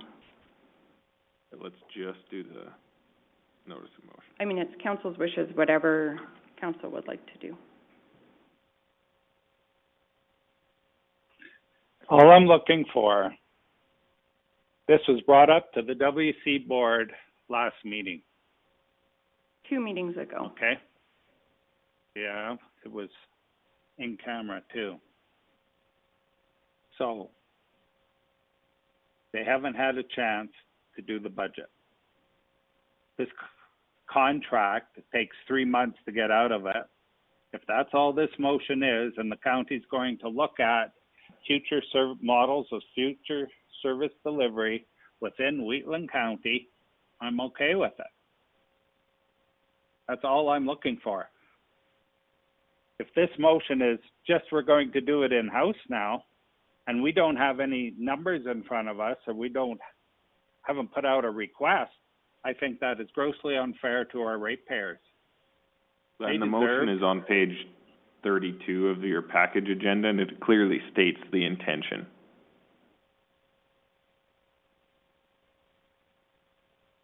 I'm well aware of that. But there was other comments made. It was page 32, yeah, I didn't find it either. It just says to terminate the interagency service agreement. The agreement that is in the motion is an agreement that is not being used right now. This motion does not say that Wheatland County start sourcing their own labor. This motion does not say we terminate using WRC labor as we currently are. It just says we're terminating the interagency service agreement that we're not following. That is the clarification I'm asking for. I know it's complicated. And like I said before, obviously the resolution can only be what is explicitly stated in the resolution. This resolution would allow this council to pursue internal servicing. It would also allow to enter into another agreement with WRC if this council so chooses. It would allow either option. It would be at council's discretion. Yes. So I'll make the motion. Question. Go ahead. Question beforehand. So the problem that we have here is Muirfield has a contract operator right now, and it's going month to month, and it is a high cost. Either of these choices will bring it down for my residents there, which will be great for them. So I'd like to see something done for Muirfield other than the current contractor. And I don't know how it's going to work because we have so many things going forward, balls in the air here. We need a clear direction so staff can move forward and figure out what we're going to do. Again, Muirfield coming into the mix has changed my perspective on things. We have two very similar plants of operation between Speargrass and Muirfield. They're very, very similar design, similar labor costs, etc. I'd like to see those two plants go into the county irregardless. As far as the field labor goes, that's something that can be discussed at a further day. But right now, those will be ours and be ours forever. And they do not buy water from WRC. They have their own treatment and everything. And I think for our residents of those two plants would make the most sense to have it in-house. Thank you. I have a question through listening to all this. This motion that we've got on the floor is to provide 90 days notice, right? To pull out of to terminate any time within that 90 days, we can reverse that. We wouldn't necessarily reverse this, but you could enter into a new agreement or a new service model. So Absolutely. I'm thinking that you put the 90-day motion on the floor to terminate, then you put another motion on the floor to get back into discussion with the WRC and see if there's a way that they can come to an agreement under a new, because if we're not following the rules of this, there's no point in being a part of it. It's wrong. Yes. So this basically is just, you can't get out of it without the 90-day notice. So that has to happen sometime. And if you're not gonna get out of it, then why do all the other work in the background? So you put the motion on the floor, and if it's accepted, then you start the process, I agree with looking Ben. at the other, I do too. drafting another agreement with them, sitting down with them, getting all the stuff Yeah. on the table, and getting everything cleaned up, and coming up with something that we can be satisfied with. Or do what Scott wants. Because it sounds like to me, from sitting here, we just keep going over, Yeah. this ground is gonna be plowed so hard that we're not gonna get anything to grow in it before we're finished, so. I think we just have to be transparent that one of the options coming out of this could be established internal would be the most cost effective. But I absolutely agree with you. It's worth exploring. This allows that. So I'll make the motion on the board that council direct administration to provide written notice, 90-day notice, to the Wheatland Regional Corporation to terminate the interagency service agreement. Any discussion?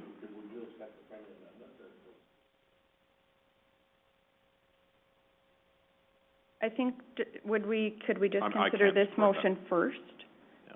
Could we just consider this motion first, and then we can consider a second motion, sorry? For direction. Would you, well, I guess you've asked for a friendly amendment. Will you accept it? We'll follow process instead of my opinion. This motion, the way it's sitting with it, Well, not really. Everybody know that agreement, we're not We're following not it following anyway. the fee We're not following it anyway. So schedule. it's not really there, but it's a 90-day notice. So it gives a deadline to us to figure out what we're gonna be doing. Okay. But at least there's a little bit of, I'll put a motion on afterwards to, okay. There's a motion on the floor as written on page 32. Any other questions or discussion?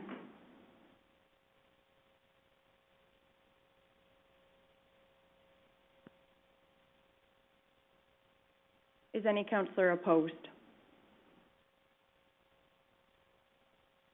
Motion is carried.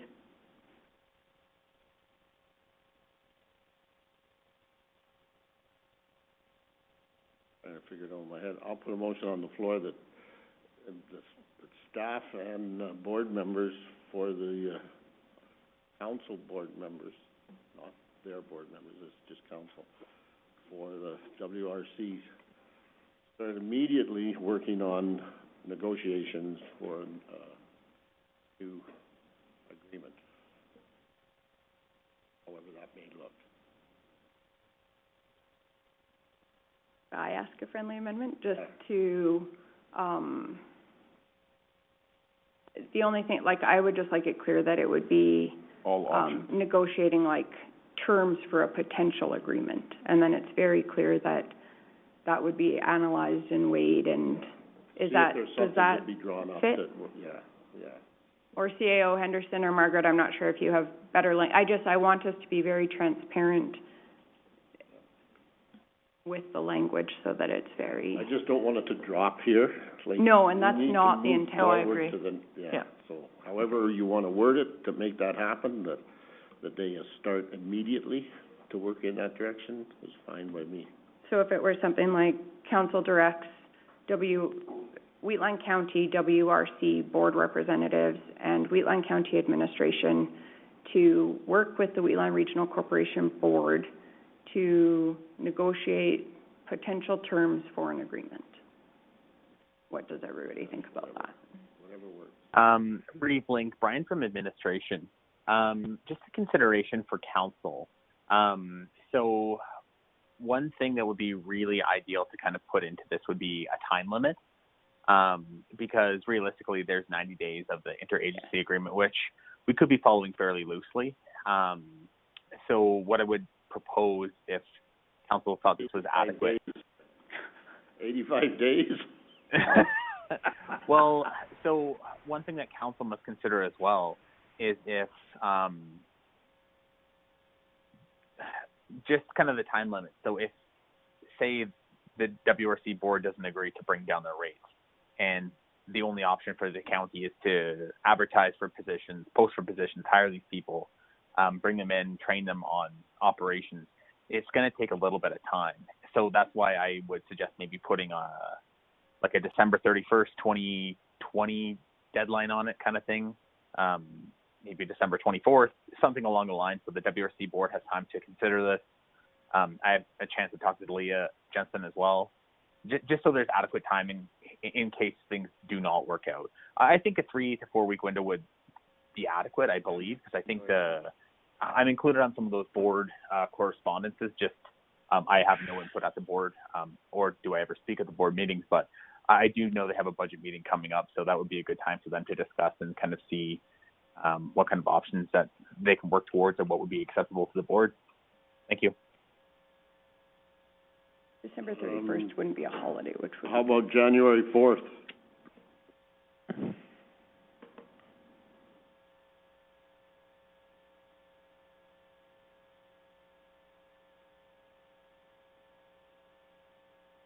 Council, what is council? That's our first. I just want to know the motion so I can argue. Did you agree, was my wording that I said acceptable? No, I don't have an issue with that. I tried to capture what you were saying, and all I really added to what Ben originally said was potential terms for an agreement rather than negotiate an agreement, because I just want to be crystal clear that there is an alternative action that council could take. And I'm just trying to be transparent. Yep.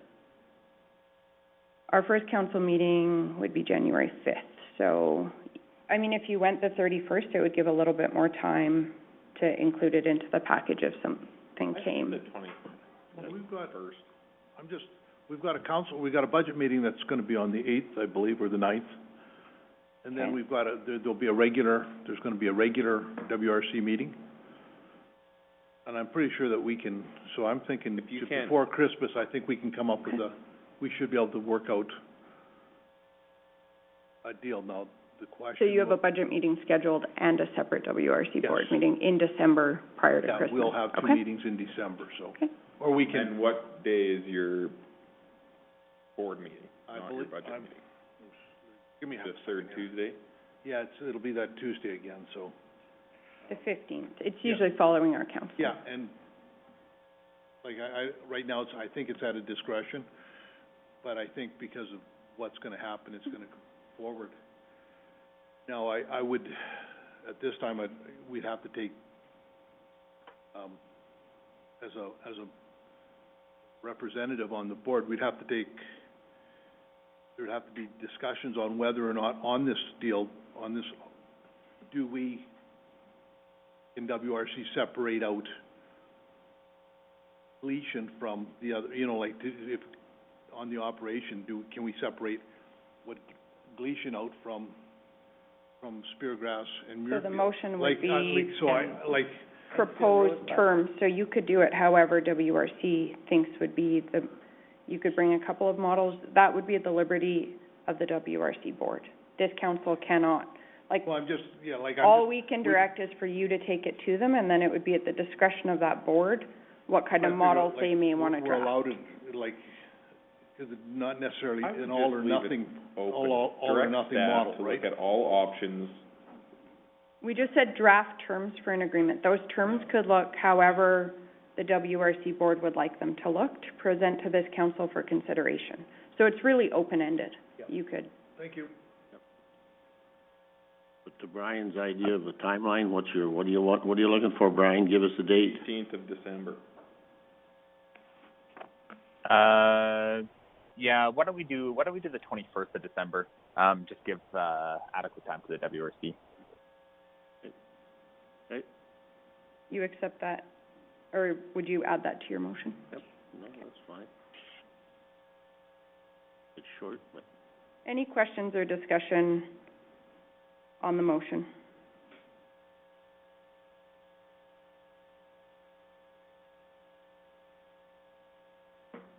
Is any councillor opposed? Yes. We'll do a roll call vote. Reeve Link is in favor.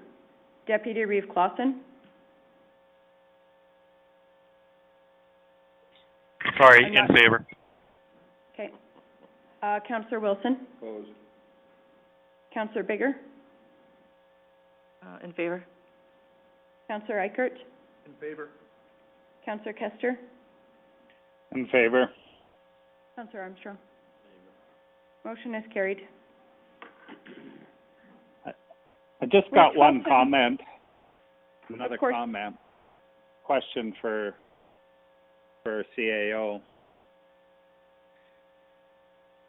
Come the first of the year when package gets put together for council, maybe to decide if everything goes according to Hoyle. Are the only two up for consideration are county zone forces and WRC? Or to be open to anybody else that would like to come in and maybe the NCORs of the world would want to do this, or NMAX? I don't know. I'm not a service provider, but are we going to I know in Strathmore they have somebody else to do it. I'm just thinking for our own prudence or transparency. Other people going to be asked, and when would you ask them? After January, when you see these other timelines are being met, or are we going to entertain other private contractors? So to answer that question, I think we'd have to look at all options. It's kind of just for a couple of reasons. One, the procurement policy, services over 75,000, they need to be, I think it's RFD. You have to go take a look at the actual procurement policy. If that was service provided, if it is internal, like if we just hired staff, that would be kind of different. That would just, like, we wouldn't be contracting that service out. We'd be doing internally. So that wouldn't go to the RFD route. Realistically, we're just looking for the best options to provide the council to move this forward. Yeah, that's all I really have. Thank you.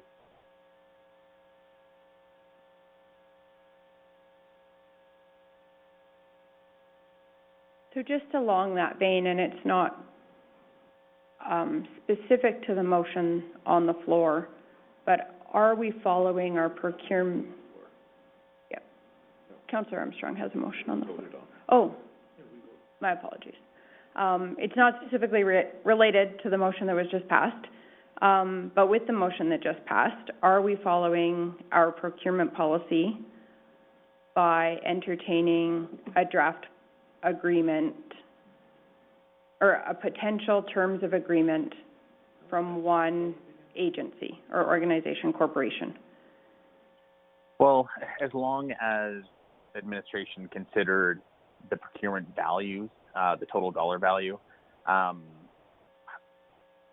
think realistically we probably will hit procurement. Yeah, I think that's really it. I think we need to take a look at the procurement policy, ensure we're following it. Services over 75,000, and I believe, and I'd have to take a look at this policy and just confirm, but I think it's in the Northwest Trade Partnership Agreement as well. I think you have to put that out on EPC to take a look at. That one specifically, I wouldn't advise council to override. Obviously, anything below, I think it's construction of 250 and services of 75. Council can stray from their own internal policy, but anything over that, I would. So we'd have to just take a look, kind of see where we sit.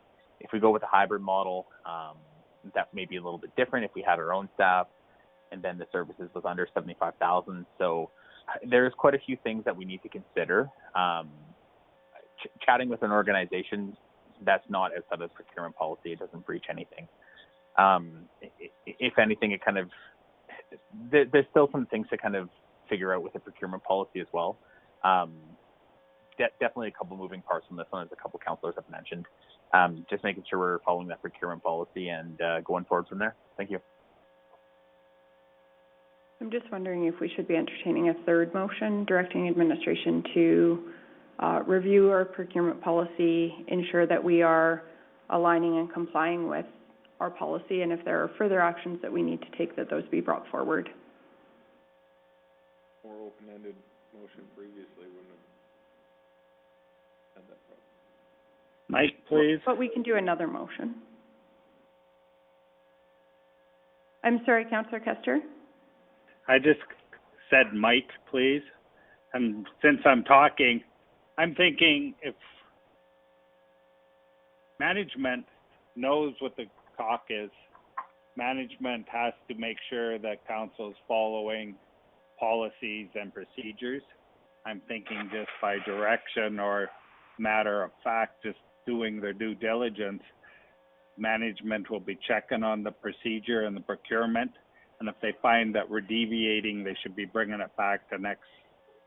I think it should be an automatic for them to make sure we're following our own policies and procedures. Is what I'm saying. I don't believe there should be a need for a motion per se. The only reason I raised the question is because we passed a resolution without an RFD and without giving our administration adequate opportunity to advise us on potential implications of that decision. And I don't want to be inadvertently non-compliant with our procurement policy. So that was my rationale for considering a third motion, just to ensure that anything that would need to follow from that to stay in compliance with our own policy is being met.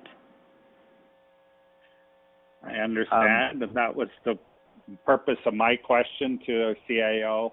Are we going to further investigate other things? If you want a motion, sure, I'll support it, but I don't think it's necessary. Reeve Link, Brian from administration. I'd echo the sentiments of Councillor Kester. So of course there's multiple kind of scenarios on the table at this point. We're open to any option. We're trying to ensure that we have water operators to operate the plants in the county. But until we actually come to that, the model that we choose to do, if WRC is competitive, if it goes to internal, whichever way it ends up going, realistically, you could make the policy or the resolution to follow our policies. However, it also would probably be good question to ask when this comes back to council, because this one, if it's a new contract, it'll have to come back to council. If it's internal forces, we'll have to add those to the org chart, which will have to be brought back and approved by council as well. So it's definitely coming back to council.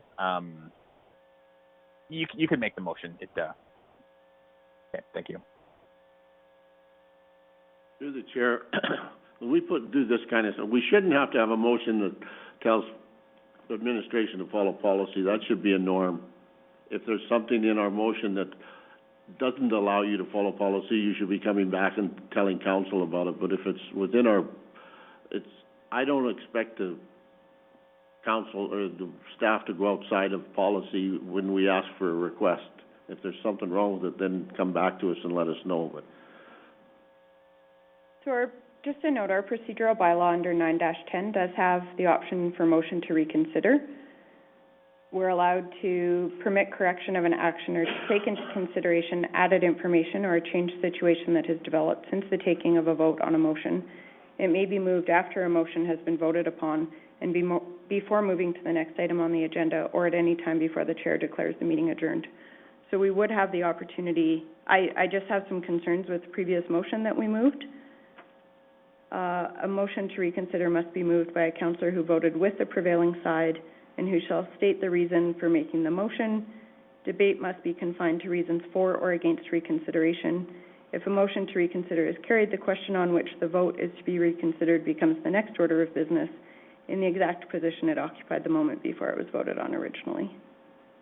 Reconsideration of the question shall be open to debate, voted upon, and shall require the votes of the majority of councillors present to carry it unless otherwise required by this bylaw. Are you making a motion? We could also rescind, but I think I would prefer reconsideration personally. I would make a motion to reconsider. I'm confused. Our motion was to investigate, not to procure. Not that we're going to hire somebody. We're just investigating. When we go to hire that person, then I think it's relevant that our procurement policy is followed. But right now, if I'm wrong, we're just to investigate. CAO Henderson, could you please read the motion that council just passed? The exact wording. Just one moment. Thank you. Or Margaret. Hi, this is Yes, Margaret. I have for the motion is Armstrong moved that council direct administration to work with the WRC board to investigate potential terms for a servicing agreement.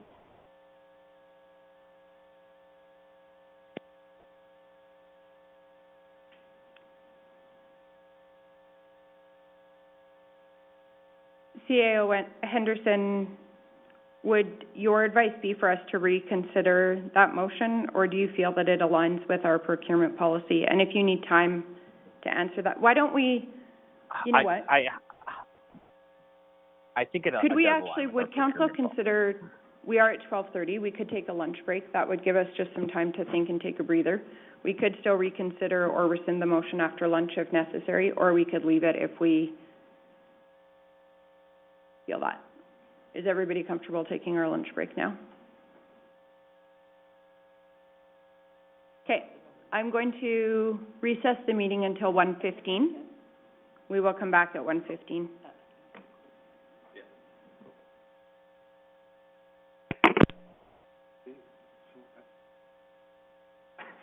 I did that.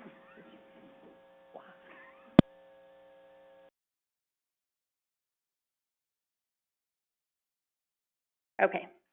Good afternoon. We'll call the meeting back to order. We left off with a question to administration for advice. Just if you can advise us on the previous motion that was passed, if we need to reconsider that or if we're okay. No, we should be okay. I don't think there's anything wrong with that previous resolution. Thank you. Perfect. So I guess following that timeline that was established, then we can consider any information that's brought forward at that time and go from there. Sound good? We will move to 5.1. Correspondence. There's several pieces of correspondence.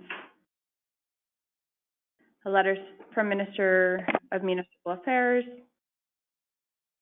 We had scheduled a meeting in Edmonton with Minister Allard. I believe council was circulated on notification that that will now be a virtual meeting. And we will just prepare some documentation to share with Minister Allard for that meeting.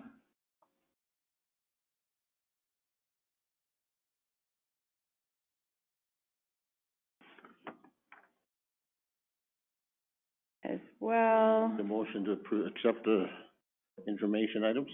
Yeah, I'm just checking if there's anything we need. There was the response on unpaid taxes, Village of Standard organizational meeting, the policing report, the SEWA annual report. Oh, there is one thing just for council's consideration, and I just included it. It was sent to me from CRAS. It's that last piece of correspondence. If we don't want to do anything with it, that's fine. I just let her know that I would bring it to council's attention for consideration.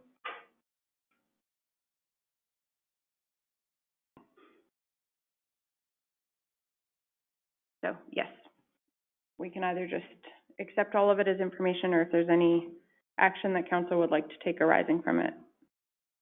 Are they still dropping monitors out in our area?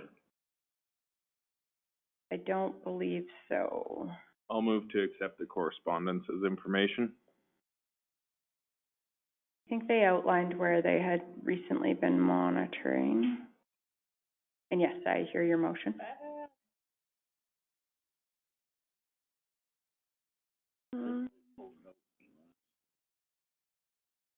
Did use them a couple of times. Yeah, so I believe CAO Henderson, if you want to just clarify, I believe we did not renew our membership with them this year. It may have been last year. I think for 2019, and just for council's information as well, if they would want to renew the membership with CRAS, it's 10 cents per capita, so it'd be about $850 or $875. Thank you.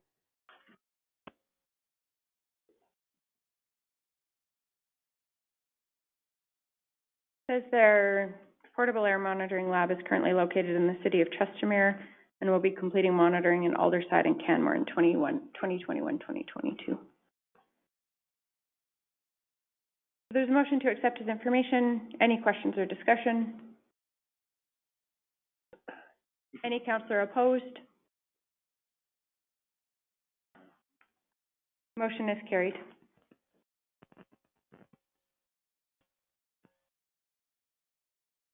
We do have 3 closed session items for discussion.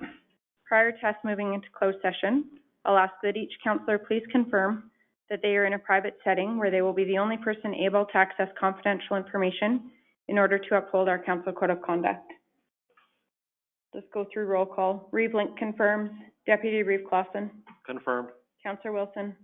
Confirm. Councillor Bigger. Councillor Eichert. Confirm. Councillor Kester. Confirmed. Councillor Armstrong. I'll move us into closed session. Is any counselor opposed?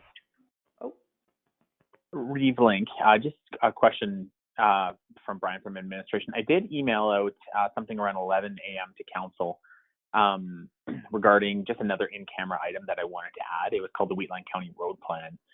Just consideration if council would add that one to the agenda for an in-camera session. Thank you. Is anyone opposed to the addition to the closed session agenda? No, sounds like that there's consensus. I can't remember if I called it. Anybody opposed to moving into closed session? We don't have it. It's an in-camera thing come from Margaret this morning. Oh, Margaret.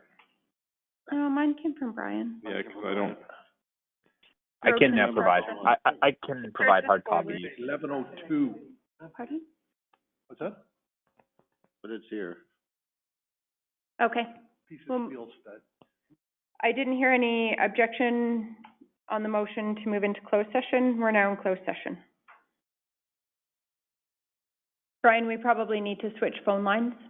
Yeah, I'll provide Councillor Kester a number. Just 1 second. Thank you.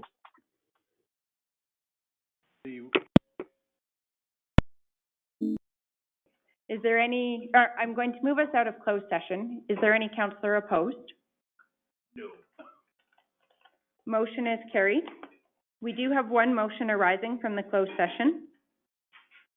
Excuse me, I'll move that council direct administration to draft a letter and attach the white paper related to personal cannabis use and send to the Honorable Martin Shields, Member of Parliament for Bow River, the Honorable Jason Kenney, Premier and Minister of Intergovernmental Affairs, the Honorable Tracy Allard, Minister of Municipal Affairs, the Honorable Leela Ahir, MLA Chestermere Strathmore, the Honorable Nathan Cooper, MLA Olds Didsbury, Three Hills, Angela Pitt, MLA Airdrie East, and Joseph Scow, MLA Cardston, Siksika.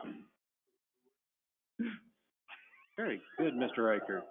And then if you would consider a friendly amendment to also direct administration to draft a resolution that we could present to RMA District 2 for consideration and to FCM for consideration. Yes, I will,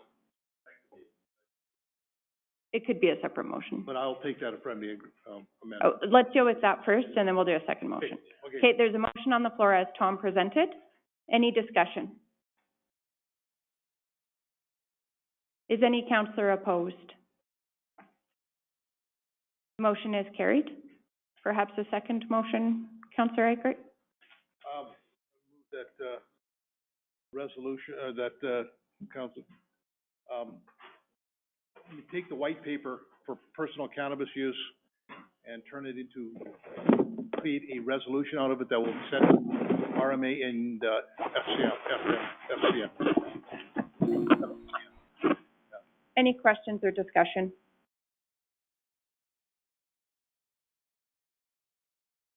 Is any counselor opposed? Motion is carried. I'll adjourn the meeting. Thanks, everybody. Thank you. Goodbye. Bye. Help me change the leaf spring.